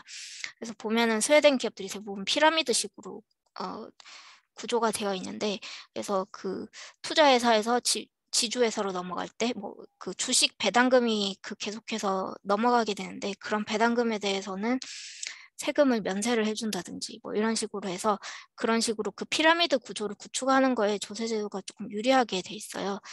그래서 뭐 이런 식으로 그 전통적인 대기업에 조금 유리한 그런 체제를 갖추고 있고 또 스웨덴이 그 금산분리가 안 돼 있어서 그 제조업 기업들이 은행을 대부분 많이 가지고 있거든요. 큰 대기업들은. 그래서 은행에서 뭐 돈을 받은 걸로 뭐 여러 가지 그 기업들을 인수합병을 많이 했어요. 그래서 이런 식으로 은행을 가지고 있는 기업들이 인수합병 많이 해서 좀 덩치를 키워서 약간 문어발 확장 같은 거를 많이 하게 되어 있는 구조가 있고요. 그 차등의결권 제도 뭐 이런 거를 또 인정을 해줘서 사실 발렌베리 그룹만 해도 실질적으로 그 기업 오너들이 가지고 있는 지분은 뭐 0점 몇 프로 수준밖에 안 돼요. 근데 그 사람들이 공익재단의 이사장을 맡고 있고 그리고 그 재단이 뭐 밑에 지주회사를 가지고 있고 또 지주회사가 그 밑에 투자회사를 가지고 있고 뭐 이런 식이다 보니까 실질적으로 오너들이 가지고 있는 그 지분은 상당히 적더라도 그 몇십 배에 달하는 그런 그 기업을 지배를 할 수 있는 그런 구조로 돼 있어요. 그리고 또 차등 의결권도 있기 때문에 이게 오너들이 차등 의결권을 가지고 있어서 상당히 자신의 의견을 이 사회에서 또 많이 어필할 수 있는 그런 구조가 돼 있고 이러다 보니까 기존에 형성된 20세기 초반 이전에 형성된 기업들이 이 스웨덴 경제를 다 꽉 잡고 있고 그래서 새로운 기업들이 태어나기는 상당히 조금 힘든 구조가 되어 있습니다. 지금은. 그래서 그러니까 거의 뭐 발렌베리 그룹도 있고 뭐 보통 스웨덴에 이런 재벌 그룹이 몇 개가 있는데 그런 기업들이 스웨덴 경제를 다 좌지우지를 하고 있고 또 되게 문어발식 확장을 많이 하고 있어요. 거의 삼성그룹 수준으로 호텔도 하고 있고 뭐 수도 사업도 하고 있고 뭐 여러 가지 사업을 많이 하고 있는데 그런 식으로 그 중소기업들이 진출할 분야까지 이미 그 기존의 20세기 초반에 형성된 기업들이 다 장악을 하고 있어서 새로운 기업들이 많이 나타나고 있지는 않습니다. 그래서 실제로 스웨덴의 그 아까 뭐 시가총액 상위권 기업들을 보면은 대부분 뭐 100년이 넘은 기업들이고 최근에 나타난 기업들은 거의 없는 상태인데요. 이거는 그냥 그 자본에 대한 세금 뭐 이런 거랑은 상관없이 스웨덴 정부가 그 정책적으로 대기업을 많이 키우는 정책을 펴서 상대적으로 새로운 기업들이 좀 적게 나타난다고 보시면 될 것 같습니다. 네, 저기 박석순 교수님 손 들어오셨죠? 예. 네. 예, 박석순입니다. 제가 한 가지 질문을 좀 하려고 그러는데 하나가 뭔가 하면 탄소세를 말이에요. 그 가장 먼저 실시한 나라가 1990년도에 핀란드가 했고 아마 스웨덴이 91년도에 했다고 해요. 제가 왜 이 질문을 하는가 하면은 90년도, 91년도 같으면은 유엔에서 기후변화 협약도 만들어지기 전이에요. 92년도에 이제 처음 만들어지고 교토 협약이 97년도, 교토 의정서가 97년도에 그게 이제 발효가 2005년도에 됐는데 그것도 되기 전에 전혀 그 당시에 어떤 뭐 기후변화에 대한 그것이 만들어지기 전에 핀란드에서 90년도, 스웨덴에서 91년도에 했는데 혹시 그 스웨덴의 탄소세가 왜 그렇게 빨리 만들어졌는지 혹시 아시나요 싶어가 질문을 합니다. 스웨덴이 뭐 약간 이제 진보적인 이념을 많이 실현하고 있는 국가다 보니까 지금도 환경에 대해서 엄청나게 규제를 많이 하고 있거든요. 그래서 그 역사가 꽤 오래됐다고 볼 수가 있습니다. 뭐 전기차라든지 저는 이런 것도 되게 네, 저는 뭐 그건 알죠. 툰베리도 그 뭐 네네. 스웨덴이고 한데 그 제가 이제 이걸 들으니까 그동안에 제가 이제 탄소세에 대한 자료들 뭐 탄소세 공부를 좀 하면서 그 왜 이 스웨덴, 노르웨이, 핀란드, 덴마크 이런 데서 90년도 초반에 유엔 기후변화 협약도 생기기 전에 얘들이 만들었느냐 그걸 생각을 해보니까 어쩌면은 얘들은 무조건 세금을 뜯을 때가 있으면 마구 뜯었던 같은 그런 기분이 좀 들어요. 그 전혀 그 당시에 어떤 기후변화에 대한 개념도 별로 없었고 단지 화석연료 사용을 석탄 사용을 줄이자 석탄 사용을 효율적으로 하자 뭐 이런 의도에서 그 당시만 하더라도 탄소세를 적용을 했는데 지금 방금 제가 그 강의를 쭉 들으니까 아마 이 사람들은 그때만 하더라도 90년대 초반에 여러 가지 세금을 좀 그 징수할 때가 별로 없고 하니까 건수만 생기면 다 뜯는 거 아니냐 뭐 이런 기분이 좀 들어요. 혹시 한번 그 탄소세가 왜 그래 빨리 만들어졌는지 말이에요. 한번 어, 좀 알 수 있으면 좋겠네. 예. 네, 뭐 교수님 말씀대로 뭐 그렇게 했을 수도 있고, 근데 90년대 초반이면은 예. 그때는 이제 경제개혁을 하겠다고 해가지고 좀 세금을 좀 많이 낮추던 시기였거든요. 법인세를 낮추는 어, 대신에 환경에 좀 피해를 주는 기업에게는 이제 징벌적인 세금을 그렇게 징수를 했을 수도 있고, 뭐 음, 그런 배경이 있었을 것 같습니다. 예, 그리고 알겠습니다. 보통은 그 탄소세를 배출하는 기업이 중소기업이거나 이런 경우가 많은데 그 스웨덴이 사실 되게 그 정경유착이 많이 이루어진 나라이거든요. 발렌베리 그룹하고 3인당 간의 오래된 관계도 되게 유명하고 그래서 뭐 금산분리를 막고 뭐 이런 거 할 때 이제 발렌베리 그룹에서 로비를 되게 많이 해서 이제 이런 식으로 뭐 은행이 뭐 다른 제조업도 인수를 할 수 있도록 뭐 이런 식으로 했다고 하는데 이것도 뭐 대기업들은 보통 이런 탄소세에서 조금 자유롭고 환경 설비가 잘 돼 있는 경우가 많다 보니까 이제 그런 식으로 로비를 해서 조금 중소기업에 불리한 뭐 이런 제도를 했을 수도 있는 거고 사실 이거에 대해서는 제가 뭐 정확하게 알지는 못하겠습니다. 네, 제 답변 감사합니다. 채팅창 혹시 보실 수 있나요? 네네. 네, 모리님하고 최웅재 선생님께서 질의 주신 거 있어서요. 네, 순차적으로 답변해 주시면 감사하겠습니다. 네. 세금 달력 업무적으로 조사 연구를 한 건 아니고요. 제 업무는 사실 뭐 이거랑은 전혀 다른 거였는데 그 스웨덴에서 생활을 하면서 좀 사람들하고 많이 만나면서 뭐 이런 얘기를 들어가지고 저도 뭐 따로 조사를 했고 네, 그렇게 해서 하게 된 겁니다. 책을 쓰면서 조사를 한 게 많았고 업무하고는 별로 관련은 없습니다.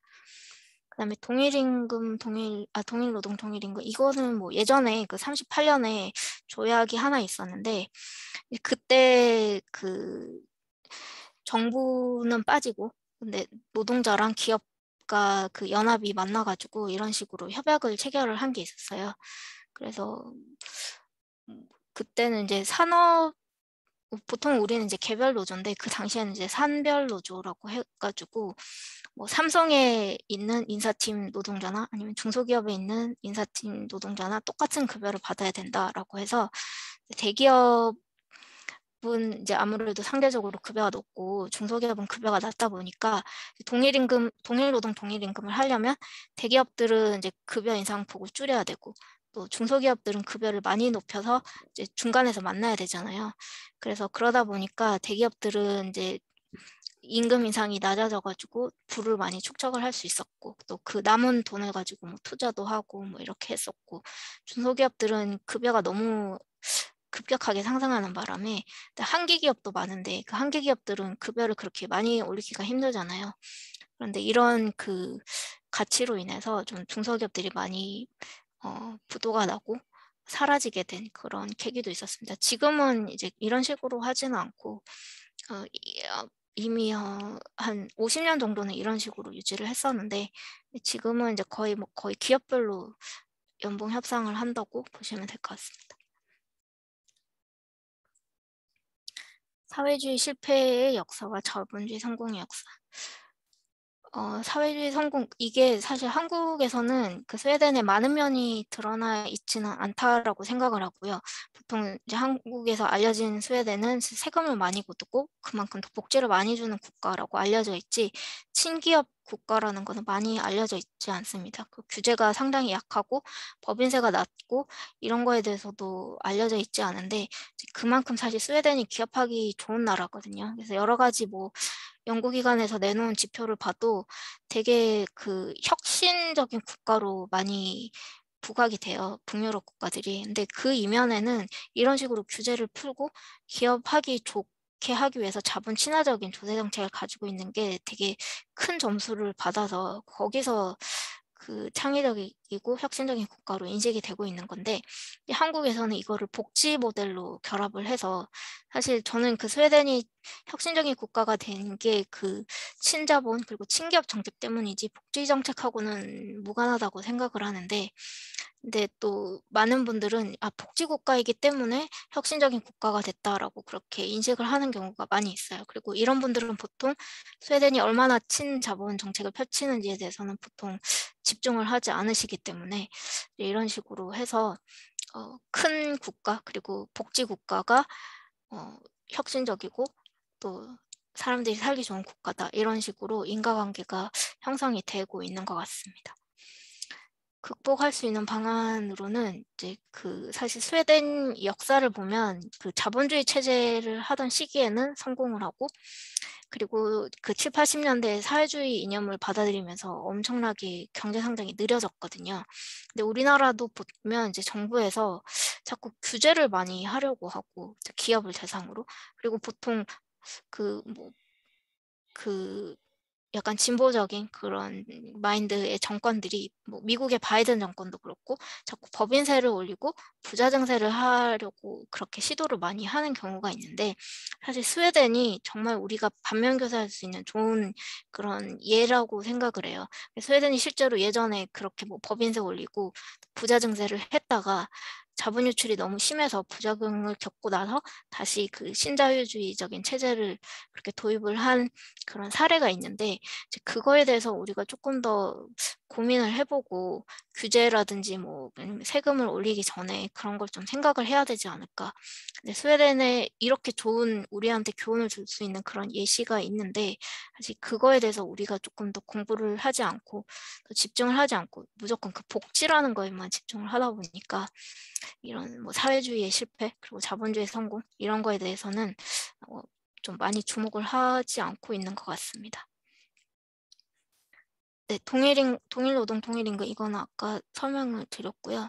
청년 취업이나 실업률은 조금 높은 편이에요. 보통 OECD에서 청년 취업은 15세, 18세에서 한 24세까지만 하거든요. 그 통계를 내는데 이거는 거의 20% 실업률이 20% 가까이 나옵니다. 그래서 상당히 높은 편이고요. 스웨덴은 또 고졸 출신들이 워낙에 많아가지고 사실 뭐 한 18살만 넘어도 취업을 하는 경우가 많은데 20%씩이나 나온다는 것은 사실 조금 심각한 그런 상황이라고 볼 수가 있습니다.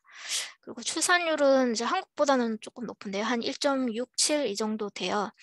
근데 이거는 조금 생각을 해볼 만한 게 그 스웨덴이 이민자 비율이 20%가 되거든요. 근데 그 이민자들이 대부분 난민이거나 아니면 조금 동유럽까지 가난한 나라에서 온 사람들이 대부분이에요.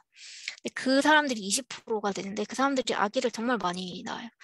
보통 이제 아기 한 명 낳을 때마다 한 16만 원씩 한 달에 그 정도로 보조를 해주는 그런 돈 때문에 낳는 사람까지 있다고 하니까 난민들의 경우에는 일을 잘 안 하려고 하고 난민들은 그래서 육아수당으로 돈을 받아가지고 이제 생활을 영위를 하는 그런 사람들이 조금 난민 중에 일부 있습니다. 근데 스웨덴이 또 워낙에 난민들을 많이 받아들인 국가기도 해서 그래서 출산율이 스웨덴 사람으로 따지면 한 1.67이 절대 되지 않을 거고 이민자들이 워낙 많이 나와서 출산율이 이 정도로 나오는 거고요. 거기도 사실 그 저출산에 대해서는 조금 고민을 하고 있는 상황이긴 합니다. 그리고 법정 최저임금은 없는데 노사간 협약으로 최저임금을 정한다기보다는 노사간 협약으로 임금 수준 자체를 정하는데요. 보통 회사에 취업하면 어느 정도 받는 급여가 있다 보니까 뭐 대졸자 같은 경우에는 한 달에 뭐 한 27,000크로나 이상은 보통 받게 되거든요. 그래서 뭐 그게 최저임금보다는 훨씬 높은 금액이긴 한데 이런 식으로 노사 간의 협약을 통해서 그 금액과 그리고 인상률을 정합니다. 근데 인상률은 높지는 않고 보통 물가 상승률이나 아니면 그거보다 조금 낮게 그렇게 임금 상승률을 정하게 되고요. 그리고 법정 최저임금은 없기는 한데 보통은 워낙에 그 물가가 비싸기도 하고 또 인구가 많지 않아서 인건비가 한국보다 노동인 한국보다는 좀 귀한 나라예요. 그래서 카페에서 알바를 하더라도 시간당 뭐 한 12,000~13,000원 이상은 받는 편입니다. 그리고 문화적인 측면에서는 사회주의적, 경제적인 네, 그런 것 같습니다. 그 젠더 평등에 대해서도 상당히 진보적인 나라고 그리고 또 동성애에 대해서도 상당히 관대하고 동성 결혼까지 허용한 나라이고요. 환경 문제에 대해서도 상당히 앞서 있고 전기차라든지 이런 거 많이 배급을 하기 위해서 예전부터 노력을 많이 해왔습니다. 경제적인 면에서는 또 반대적으로 그 스웨덴이 그 삼인주의 사회민주당이라고 해서 조금 그 사회주의적인 이념을 가지고 있는 진보 정당이 여당이거든요. 그래서 거의 100년 가까이 몇 번 빼고는 한 10년 빼고는 계속 여권으로 집권을 했는데 그럼에도 불구하고 사회민주당에서도 그 경제에 대한 규제를 풀고 그리고 조금 더 실용적인 그런 정책을 펴는 거에 대해서는 되게 적극적이에요.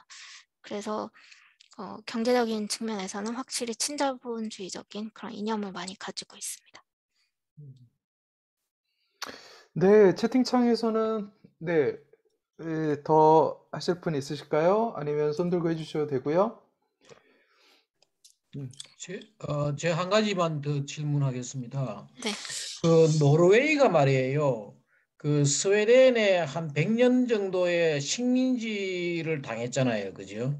근데 그것 때문에 제가 알기로는 노벨상의 그 과학상, 뭐 경제학상 이런 거는 다 스웨덴에서 하고 평화상을 노르웨이에 당신들이 하라고 주었거든요. 그래서 노벨 평화상은 노르웨이에서 하고 나머지는 다 이제 스웨덴에서 그걸 하는데 한 가지 질문은 말이에요. 그 식민지를 한 그런 나라, 지배를 한 그런 나라하고 상당히 두 나라가 잘 지낸다고 이야기를 하거든요. 그 왜 어떤 그런 그 어떻게 그 나라는 그렇게 식민지를 당한 나라하고 잘 지내고 있고 또 그 언어는 어때요? 그 스웨덴 사람하고 노르웨이 사람이 서로 통해요? 아니면 글도 다르고 합니까? 그게 좀 궁금하네 내가. 네네. 일단 언어는 거의 한 50% 정도는 유사하다고 하고요. 그래서 예, 대화를 해도 약간 100%는 아니지만 한 절반 정도는 이해를 할 수 있는 그리고 예, 그 언어 자체가 노르웨이는 노르웨이어를 쓰고 스웨덴은 스웨덴어를 쓰기는 합니다. 근데 상당히 비슷하고요. 예, 그리고 그 노르웨이가 거의 스웨덴의 속국이었어요. 근데 예, 속국이었는데 이제 워낙에 노르웨이가 척박한 땅이었고 농사도 잘 안 되고 되게 가난한 나라였기 때문에 한 100년 전에 스웨덴이 그냥 노르웨이를 풀어준 거예요. 그냥 워낙 쓸모없는 땅이라고 생각을 해서. 그래서 분리가 됐는데요. 그 노벨이 이제 스웨덴 사람이었는데 스웨덴이 속국을 가지고 있었다는 거에 대해서 되게 가슴 아파했다고 해요. 그래서 노르웨이에 대해서 항상 부채를 가지고 있었고, 그래서 그 노벨상을 만들면서 그래도 평화상은 그 속국으로 삼았던 거에 대해서 사과하는 의미로 평화상은 오슬로에서 하기로 하자라고 그렇게 해줬다고 하더라고요. 그리고 이 스웨덴이 원래 노르웨이가 너무 척박하고 뭐 정말 가지는 게 없는 그런 너무 가난한 땅이었기 때문에 그냥 떼서 분리를 하고 자유를 줬는데 이게 유전이 터지면서 그게 상황이 완전 역전이 돼가지고요. 한 70년대 정도에 노르웨이의 유전이 발견이 됐다고 하거든요. 그래서 지금은 1인당 GDP가 노르웨이가 스웨덴의 거의 2배 정도 됩니다. 그 정도로 노르웨이가 잘 사는 나라가 됐고요. 그래서 두 나라가 사이가 전혀 좋지 않고 상당히 되게 많이 다투는 그런 상황이에요. 그러니까 우리나라랑 일본처럼 서로 되게 싫어하는 관계에 있는데 스웨덴 사람들은 노르웨이를 되게 뭐 졸부처럼 그렇게 생각을 하고 되게 가난한 땅이었는데 뭐 벼락부자가 된 거다 뭐 이런 식으로 저기는 되게 시골이다 이런 식으로 무시를 많이 하고 또 노르웨이 사람들은 노르웨이 사람대로 자기들 이제 잘 살게 됐으니까 스웨덴에 대해서 되게 무시하는 게 있고요. 근데 스웨덴 사람들은 노르웨이를 좀 무시를 하면서도 은근히 좀 그러니까 좋아한다기보다는 좀 동경하는 게 있어요. 그러니까 워낙 노르웨이가 부자 나라가 됐고 석유가 너무 많이 나서 거기가 이제 복지가 훨씬 좋게 됐거든요. 그래서 스웨덴에서도 좀 똑똑하고 좀 생각이 약간 욕심이 있는 사람들은 노르웨이로 많이 건너가서 거기서 일을 하기도 합니다. 특히 의료인들이 좀 노르웨이로 유출이 많이 돼서 스웨덴이 의료진 유출이 되게 심하고 좀 많이 부족한 상태인데 노르웨이가 언어도 유사하고 돈은 훨씬 많이 주니까 의료진 같은 그런 고급 인력들이 노르웨이로 많이 가고 있고요. 스포츠 경기를 할 때도 항상 두 나라가 되게 좀 한국과 일본처럼 되게 좀 민감한 그런 응원 같은 것도 하고 그래서 사실 뭐 그렇게 잘 지내지는 않고 서로 되게 좀 미묘한 관계고 좀 앙숙인 것 같아요. 제 생각에는. 예, 아, 알겠습니다. 감사합니다. 네네. 그리고 책 제목은 사실 뭐 이거는 보통 그 작가가 정하는 건 아니고 출판사에서 정하는데 원래 이제 제가 하려는 거는 이제 부자 나라의 가난한 사람들이었는데 출판사에서 이렇게 정해져가지고 네. 그렇게 됐네요. 근데 표지도 뭐 저는 이건 디자이너가 한 거라 가지고 의미는 저는 잘 모르겠습니다.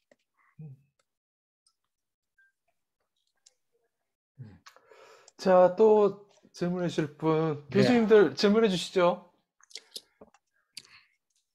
만족도는 보리님.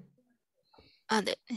그 삶 만족도는 사실 스웨덴 사람들은 만족하는 것 같아요. 사실 이런 체제를 형성한 것 자체가 뭐 정치적인 선택이었기 때문에 그 사람들이 다 이제 많은 사람들이 동의를 해서 이런 체제를 구축을 한 거고 우리 입장에서는 이해가 안 갈 수 있지만 이제 그 사람들 입장에서는 최적의 상태라고 생각을 해서 그런 체제를 만든 거기 때문에 크게 불만이 있는 것 같지는 않고요. 또 의외로 되게 자긍심이 강해서 스웨덴 사람들은 뭐 자기들의 의료 시스템이 세계 최고고 뭐 이런 식으로 생각을 많이 합니다. 그리고 우울증은 조금 문제가 심각한 것 같고 실제로 우울증 약을 먹는 정도가 스웨덴이나 뭐 북유럽 쪽이 상당히 높게 나온다고 하거든요. 그리고 70년대에는 자살률도 거의 세계 최고 수준으로 높았고 지금은 좀 많이 내려왔는데 알코올 중독 문제도 있고 도박 문제도 있고 여러 가지 문제가 없지는 않지만 전반적으로는 그래도 그 만족도 조사를 해보면 상당히 스웨덴 사람들이 높게 나와요. 근데 이거는 이 사람들 성격이 원래 그런 게 원래 컴플레인을 하지 않는 성격이에요. 그러니까 뭐 옆집 사람이 아무리 뭐 시끄럽게 떠들고 이래도 절대 스웨덴 사람들이 컴플레인 하는 일이 없고 뭐 식당에서든 뭐 매장에서든 이렇게 본인이 화가 나거나 불만이 있는 거를 그렇게 드러내지는 않거든요. 그래서 뭐 워낙에 이렇게 현실에 수능을 잘 하고 또 되게 수줍음이 많은 사람들이고 이러다 보니까 불만이 있어도 그렇게 표출이 되지 않는 것 같고 사회적으로 좀 안정되게 유지가 되는 것 같습니다. 한국이라면은 이제 유지가 되게 힘들 텐데 우리나라 사람들은 좀 컴플레인도 많이 하고 좀 적극적이니까 근데 여기 사람들은 되게 수능적이에요. 그래서 코로나19 사태 때 정부가 정책적으로 좀 판단을 잘못해서 사상자도 되게 많이 나오고 초반에 진짜 약간 전 세계에 좀 스웨덴의 모습이 중계가 되면서 좀 논란이 많았는데 이제 그럼에도 불구하고 정부가 생각이 있어서 이런 정책을 폈을 거다 이런 식으로 대부분 수능을 하고 협조를 하는 모습을 많이 보여줬습니다. 그래서 이 사람들은 이제 성격이나 이제 국민성이 이런 복지 체제 구축하는 거에 좀 잘 맞게 진화된 것 같다고 생각을 합니다.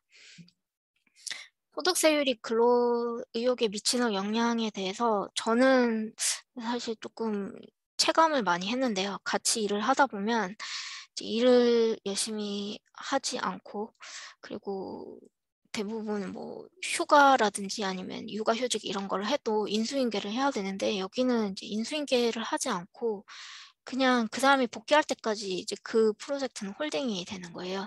그런 식으로 얘기를 해서 그런 일을 해서 제가 미국 사람하고 같이 얘기를 해본 적도 있는데 미국도 사실 우리 입장에서는 되게 근로태만한 그런 마인드가 많이 있을 텐데도 불구하고 이렇게 일 안 하는 사람들은 처음 봤다 이런 식으로 얘기를 할 정도로 이제 근로 의욕은 사실 그렇게 높지는 않은 편이에요. 그런데 사실 이런 식으로 그래도 유지가 되는 거는 워낙에 시스템이 잘 구축이 돼 있고 또 워낙에 그 산업혁명이 우리나라에 비해서 일찍부터 시작이 됐기 때문에 고부가 가치적인 산업이 이미 산업 구조가 그런 식으로 다 구축이 됐거든요. 그래서 우리나라처럼 막 사람 인건 부려서 막 하나하나 다 수작업을 하고 뭐 이런 구조는 아니다 보니까 뭐 사회가 전체적으로 굴러가는 거에는 크게 문제가 없는 것 같습니다. 그리고 소득 세율이 높기는 하지만 그래도 근로 의욕을 낮추지는 않기 위해서 스웨덴 정부가 좀 노력을 많이 하고 있는데 뭐 예를 들면 국민연금이라든지 아니면은 뭐 실업수당이라든지 육아휴직 이런 거를 다 소득에 연동해서 돈을 많이 버는 사람이 이런 이전 소득도 많이 벌 수 있도록 그렇게 해놨어요. 그래서 뭐 돈을 많이 벌어야 복지 혜택도 많이 누릴 수 있도록 그래서 조금 이런 식으로 인센티브를 조금 설계를 하고 있기는 합니다. 네, 저도 하나 질문할게요. 네. 제가 스웨덴 갔었을 때 그분들 보면서 느꼈었던 게 일을 진짜 천천히 하시더라고요. 음. 그래가지고 정말 사람이 수십 명이 기다렸는데도 전화할 거 다 하면서 이렇게 천천히 하는데 화를 안 내는 거예요, 사람들이. 그래서 저 궁금한 게 이게 사람들이 좀 착하다 이렇게 말씀을 해주셨는데 그 느긋한 게 원래 그 나라 성격인지 아니면 지금 어떠한 사회 문화적으로 그러한 국가의 어떤 그런 시스템이 그렇게 돼 있다 보니까 사람들이 그런 성향인 건지 어떻게 생각하세요? 저는 뭐 둘 다 있다고 생각해요. 그러니까 원래 뭐 성격 자체가 좀 튀는 거를 되게 싫어하는 성격인데요. 그 북유럽에 지배하고 있는 이념 중에 하나가 얀테의 법칙이라는 게 있는데 이게 그 예전에 뭐 노르웨이의 작가가 내놓은 소설에 이런 개념이 있었다고 해요. 그래서 얀테의 법칙에 보면 너는 잘나지 않았다. 너는 뭐 뛰어난 사람이 아니다. 뭐 이런 식으로 이렇게 평범한 사람이라는 걸 계속해서 주입을 시켜주는 그런 이념이거든요. 근데 이게 되게 북유럽 사회에 그 전반적으로 많이 깔려 있어요. 그래서 이게 또 평등하고도 일맥상통하는 거기는 한데 이런 식으로 이제 누구나 다 똑같고 너는 잘난 게 없다. 네가 뭐가 특별하냐. 뭐 이런 식으로 자꾸 주입을 하다 보니까 사람들이 튀는 거를 너무 싫어해요. 절대 튀려고 하지 않고 그리고 그러니까 이제 컴플레인도 하지 않고 그냥 컴플레인 하면 이제 내가 튀는 게 되니까 그래서 항상 이렇게 묻어가려고 하고 그런 게 약간 이제 사회 전체적으로 그런 문화가 좀 많이 있고 또 삼인주의라는 것 자체가 이제 평등을 강조를 하는 건데 이런 개념 자체도 조금 이제 그런 거죠. 뭐 튀지 않게.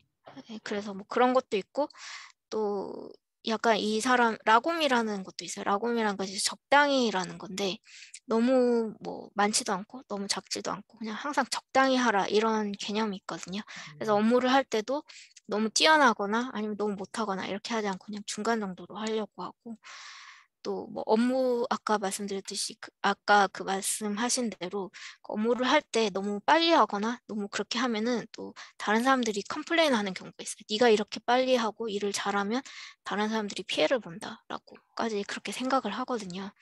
그러다 보니까 비슷한 수준으로 일을 하는 거예요. 그래서 선생님께서 아까 말씀드렸듯이 뭐 전화 다 받고 뭐 할 거 다 하고 이게 그 스웨덴의 평균적인 모습이기 때문에 막 빨리 남들보다 더 잘하고 더 빨리 하려고 하고 뭐 이런 그런 노력은 그렇게 하지 않습니다. 야, 근데 그럼에도 불구하고 세계적인 명품을 생산하는 회사가 정말 많잖아요. 그렇죠. 근데 그게 네. 그 대부분 스웨덴의 그 명품 생산하는 기업들이 100년도 더 된 그런 오랜 회사들이에요. 근데 저는 사실 유럽에 대해서 보통 사람들이 뭐 미국과 유럽이 라이벌 막 이렇게 생각하는 사람이 있는데 사실 유럽은 EU 회원국 27개국 다 합쳐도 미국에는 경제 규모 면에서 많이 뒤지거든요. 그리고 심지어 중국에도 뒤지고 일본에도 뒤지고 그러니까 EU 27개국 합쳐봤자 경제 규모가 전 세계에서 4위 정도 되는데 스웨덴도 마찬가지지만 유럽은 대표하는 기업들이 뭐 대부분 뭐 볼보라든지 뭐 벤츠라든지 이런 기업들이 되게 옛날 기업들이에요.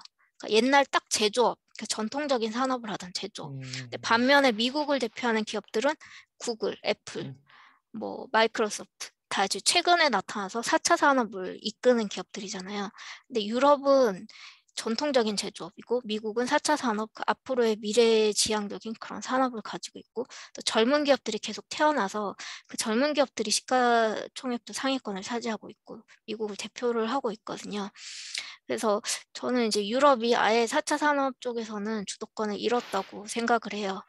이미 지금 미국이 완전히 그쪽으로는 그 주도권을 잡고 있고 유럽이 아직까지는 그래도 전통적인 기업이 있고 브랜드 가치가 있고 유럽이라는 거에 대해서 우리나 뭐 아시아 측에서 특히 뭐 환상을 많이 가지고 있으니까 그런 브랜드 가치로 조금 물건도 팔고 어느 정도의 명맥은 유지를 하고 있지만 지금 이렇게 4차 산업에 대한 주도권을 잃은 상태에서 그리고 스웨덴 같은 경우는 새로운 기업도 탄생을 하지 않고 있고 이런 상황에서 유럽이 어느 정도로 앞으로 경제 성장을 할 수 있을지 그리고 이런 체제가 어느 정도로 지속 가능할지 그리고 미국과의 격차는 앞으로 어느 정도로 벌어질지 그런 거에 대해서 조금 유럽의 미래에 대해서는 조금 우려를 가지고 있어요. 혹시 그러면은 그런 4차 산업혁명이나 IT 관련해서 국가가 뭔가 기업을 육성한다든가 이런 시도는 없나요? 엄청 많이 하고 있어요. 유럽에서도 음, 4차 산업, 스웨덴에서도 뭐 혁신청 이런 이제 그 한국으로 치면 중기부 같은 기관인데 거기서 스타트업 육성하려고 엄청나게 뭐 자본도 많이 넣고 있고 지원을 많이 하고 있는데요. 그 유니콘이라고 해서 스타트업 중에서도 좀 성공한 기업을 나타내는 그런 명칭이 있는데 보면은 이제 거의 미국하고 중국이 70% 이상을 차지를 하고 있고 전 세계에서 한국이 뭐 한 열 몇 개 되고 스웨덴은 뭐 한 세네 개 이 정도 되거든요. 그래서 유럽이 사실 스타트업이 그 유니콘 개수로 보면은 상당히 작아요. 그러니까 국가에서 이렇게 지원을 많이 해주는데도 불구하고 스타트업이 많이 창출이 되지 않고 있는데 사실 이게 미국과 유럽의 차이점이 있다면 미국은 민간 주도로 스타트업이 양성이 되고 벤처 캐피탈이라든지 이런 게 다 민간 자본이 들어가거든요. 그래서 자발적으로 자생적으로 탄생한 이런 좋은 벤처 생태계가 있고 그러다 보니까 전 세계에서 미국으로 몰려들어서 또 점점 더 좋은 스타트업이 생겨나고 뭐 이런 식으로 순환이 되고 있는데 유럽 같은 경우에는 아까도 말씀드렸듯이 전통적인 제조업이 조금 강세인 나라이기도 하고 근데 사실 스타트업은 제조업하고는 조금 거리가 있거든요. 제조업은 자본도 초기 자본도 많이 필요하고 공장도 필요하고 이러는데 스타트업은 좀 몸집이 가벼워야 되니까 또 뭐 VR이라든지 뭐 AI라든지 이런 4차 산업 쪽으로 가야 되는데 유럽이 뭐 제조업, 공장 위주의 제조업이 좀 많이 발달을 해 있기도 하고, 또 미국만큼 금융이 발달을 해 있지도 않고, 또 정부에서 뒤늦게 정책적으로 뭐 이런 보조금을 스타트업에 많이 주려고 하고는 있지만, 민간에서 자생적으로 파생을 해야지 이게 조금 더 생태계가 건강하잖아요. 그 정부에서 이렇게 막 정책 지원금 주고 이런 게 사실 이게 다 세금이고, 세금은 사실 비효율적으로 집행이 될 수밖에 없거든요. 이게 뭐 기업 선정하는 것도 공무원이 할 거고, 뭐 이런 식으로 하다 보면은 그 세금이 조금 낭비되는 그런 게 있을 수 있죠. 그래서 미국은 뭐 민간이 주도로 해서 자생적으로 좀 건강한 생태계가, 스타트업 생태계가 조금 잘 발달이 돼 있는데, 이제 유럽은 조금 늦었고, 그리고 정부에서 정책적으로 하려고는 하고 있지만 이게 민간에 비해서는 이제 공공이 하는 게 조금 비효율적이고, 그리고 금액도 크지가 않고, 그러다 보니까 이제 뭐 스타트업 뭐 배출수라든지 뭐 생태계 측면에서는 사실 유럽이 좀 많이 뒤지고 있는 그런 상황입니다. 네, 뭐 막힘없이 말씀해 주셔가지고 근데 궁금하네요. 작가님, 도대체 전공이 뭡니까? 너무 아, 잘하시는데 해박하게 모든 저는 것들에 대해서. 전공은 영문학이랑 경제학을 공부를 했고요. 네, 아, 책을 쓰면서 이제 많이 한 1년 정도 공부를 따로 했어요. 스웨덴이랑 유럽에 음, 대해서. 아, 경제 쪽에서 해박한 지식을 가지고 계신 이유가 있었군요. 네. 자, 선생님들, 시간 56분인데요. 질문 더 해주실 분 해주시면 좋을 것 같습니다. 네. 네, 최용조 선생님 질문할 분 안 한계 계시면 소유 제가 뭐 한번 들으셨는데, 간단한 질문을 예. 할게요. 제가 네네. 혹시 네, 들립니까? 네네. 네, 말씀하십시오. 스웨덴 하면 이게 이제 가족 문제인데 가족이 해체된 근본적인 이유를 이제 복지국가에서 찾는 거 아니냐 싶어지는 그런 이유. 그렇게 찾는 게 어떻습니까? 그 다음에 또 하나는 아까 말씀하셨는데 고부담 고복지라고 하는 우리나라 흔히 이제 들은 얘기죠. 고부담은 고복지를 얻기 위해서는 고부담을 해야 된다. 그게 아니라는 얘기죠. 그렇죠. 스위스의 예를 들면. 근데 사실은 이 통계를 보면 스웨덴의 생활 수준이 미국의 각 주에서 제일 잘 사는 주에서부터 제일 못 사는 주까지 쭉 일렬로 하면 제일 못 사는 5개 주에서 주 정도, 5개 주의 생활 수준 정도밖에 되지 않는다라는 얘기인데 그게 확실한지 지금도 그런지 한번 좀 여쭤보고 싶고요.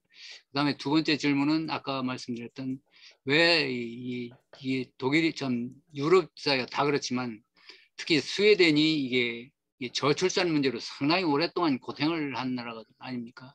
그러니까 이게 그 스웨덴이 1780년대에 이제 막 1960년대, 70년대 그때죠. 1870년, 80년대 막 이제 산업화가 이러면서 산업화가 아마 유럽 사회에서 제일 늦게 이루어진 나라 중 하나인데 그때 이제 산업화가 이루어졌고 이제 그때 아까 말씀드렸던 경제적인 부흥이 이루어졌던 그 근본적인 이유가 그 프리드리히 바스티아라고 하는 프랑스의 자유주의자의 제자들이 정권을 잡아가지고 이제 그 개혁을 해서 했다 하는 얘기인데 그 당시에 그 출산율을 보면 뭐 7 정도 됐거든요. 출산율이. 그러다가 쭉 이게 내려서 1940년대, 50년대 보면 그게 이제 3, 2로 떨어지기 시작을 한다고요. 그 원인이 나는 복지국가에 있는 거 아닌가 싶어지는데 어때요? 지금도 그 출산율이 낮고 가족 파괴 문제, 특히 가족 파괴 문제에서 보면 어떤 문제가 있느냐면 이게 스톡홀름이 지금 아까 보니까 인구수가 96만인데요. 96만인가? 네. 그 중에 94만. 절반 이상이 이게 독신 가족이다라는 얘기 통계도 있고 그 다음에 또 하나는 이게 그 출산율이 낮으니까 어린애만 낳기만 해라. 그러면 우리가 키워준다 해가지고 이게 뭡니까 그 미혼모들이 그렇게 등장을 하고 그 숫자에 대해서 겨우 그런 그 미혼모간한 그런 사생아라고 그럽니까? 그걸 그렇게 해서 그 겨우 이제 출산율이 높아지는 그런 식이고, 그래서 어쨌든 이 복지국가라고 하는 병폐가 가족 파괴, 그러니까 가족 파괴, 결혼에 대한 결혼에 대한 그 신성함 이런 것까지 정말 파괴하는 그런 식으로 해서 그래도 되는지, 지금 오늘날은 어떻습니까? 그러니까 이게 적어도 90년대에 개혁을 했으니까 한 20년, 30년이 됐는데, 그렇죠? 30년이 됐는데 그전하고 똑같은지. 저는 뭐 주로 통계가, 제가 이제 주로 이제 복지국가의 그 스웨덴을 공부할 때는 1970, 80년대 그리고 그 이전 거였거든요. 그 이후로 이제 어떤 식으로 변화되는지 그건 자세히 모르겠습니다. 그 부분에 대해 말씀 좀 해주시죠. 네. 가족 해체에 대해서는 뭐 지금도 사실 비슷한 수준이에요. 독신 가구가 많이 있고요. 보통 고등학교 졸업하면은 독립을 해가지고 부모하고 떨어져서 살고, 나이가 들면 이제 요양원에 들어가는데, 이 요양원도 이제 가족하고 보통 떨어져서 사는데, 뭐 그렇게 가족들이 요양원에 자주 방문하지는 않는다고 하더라고요. 그래서 이렇게 서서히 그렇게 자연적으로 가족들하고 좀 떨어져서 사는 그런 식으로 살게 되는데, 복지국가라서 그렇게 될 수도 있다라고 생각을 합니다. 왜냐하면은 이제 고등학교 졸업하면은 대학을 가게 되면 정부에서 한 달에 한 40만 원 정도 용돈을 주니까, 물론 뭐 그게 충분하진 않아서 대출을 따로 받기는 하지만, 이제 그런 식으로 해서 그래도 생활에 필요한 어느 정도는 좀 혼자서 융통을 할 수 있고, 그래서 독립을 하는데 조금 유리한 그런 것도 있고요. 그리고 요양원 제도가 좀 잘 마련이 돼 있어요. 물론 이제 돈은 좀 내야 되긴 하지만, 이제 연금 받으면 그 연금 받은 걸로 요양원 그 투숙비 같은 걸로 내면은 이제 충분히 들어갈 수 있는 구조거든요. 이제 그러다 보니까 이제 노년에도 제 자식하고 조금 떨어져서 그렇게 살게 되는 그런 경우가 있습니다. 그리고 그 저출산, 이것도 그 예전에 저출산 문제가 심각해가지고 그 스웨덴에서 타가소를 이제 정부에서 운영을 하는데, 한 살만 넘어도 보통은 타가소에 맡기거든요. 근데 타가소 맡기면은 그러니까 만으로 한 살만 되면 타가소에 맡길 수가 있고, 또 비용도 되게 저렴한 편이에요. 그래서 여성들이 일을 하면서도 아기를 낳고 또 양육을 할 수가 있도록 이런 식으로 좀 정책적으로 지원을 많이 해줬고, 타가소 같은 경우에도 정부에서 무조건 빈자리 없이, 그러니까 지정을 해주도록 그렇게 돼 있어요. 물론 집 근처에는 지정이 안 될 수도 있지만, 정부에서 무조건 이제 한 살 이상의 타가소 그 입소에 대해서는 보장을 하고 있고, 또 동거를 하는 커플에 대해서도 결혼한 거하고 똑같이 혜택을 주거든요. 그래서 이제 굳이 결혼을 하지 않고 그냥 동거를 하면서 아이를 낳고 이런 식으로 자유롭게 살 수 있도록 해서 예전보다는 그래도 좀 출산율이 많이 올라갔다고 합니다. 그리고 그 고부담 고복지에 대해서는요, 이게 그 고복지를 하려면 세금을 많이 내야 되는 거는 맞는데, 아까 말씀드린 대로 그 자본에는 세금을 매기기가 힘들고, 소득에는 자본을 매기기가 쉬우니까, 그리고 넓은 세원으로 해야지 세금이 많이 모이거든요. 핀셋 증세를 하면 세금이 생각보다 많이 모이지가 않습니다. 그래서 부자 증세를 해도 실제로 정부가 얻을 수 있는 세원에는 한계가 있는데, 평범한 사람들한테 넓게 근로소득세를 매기면 이제 의외로 되게 많은 세원을 거둘 수가 있어요. 특히 부가가치세 같은 것도 되게 그 25%씩 하면은 엄청 많은 세원을 마련을 할 수가 있거든요.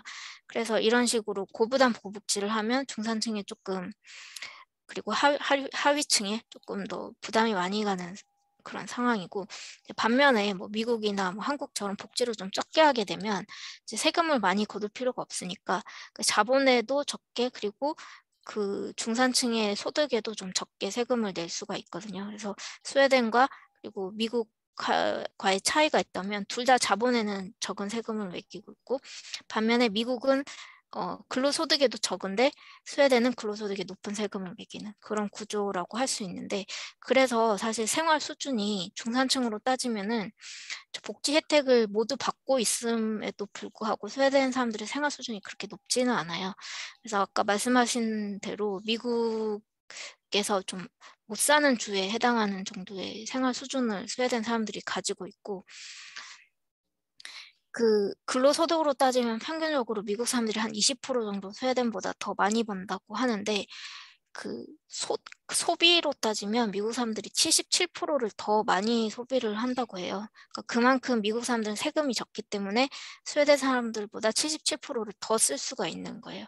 그리고 뭐 차라든지 아니면 집 크기 뭐 이런 거에서도 스웨덴 사람들이 좀 많이 미국에 많이 뒤지는 걸로 알고 있고, 그리고 그 스웨덴이 OECD 평균하고 비교를 해서도 가처분 소득이 좀 많이 떨어지는데요. 그 스웨덴 사람들이 세금을 내고 그리고 이전 소득, 그러니까 복지 혜택으로 받는 뭐 육아수당이라든지 뭐 이런 이전 소득을 다 합친 소득이 OECD 평균보다 뭐 한 10몇 프로 정도가 떨어지거든요. 그러니까 사실은 그 OECD 평균보다 더 적은 정도의 소득을 가지고 살아야 되니까 복지 혜택을 다 받더라도, 그래서 소비를 할 여력이 많이 없고 되게 타이트하게 살 수밖에 없는 그런 구조가 되고 있습니다. 아이고, 복지 참.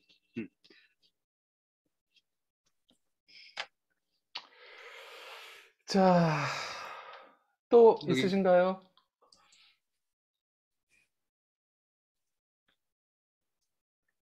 네.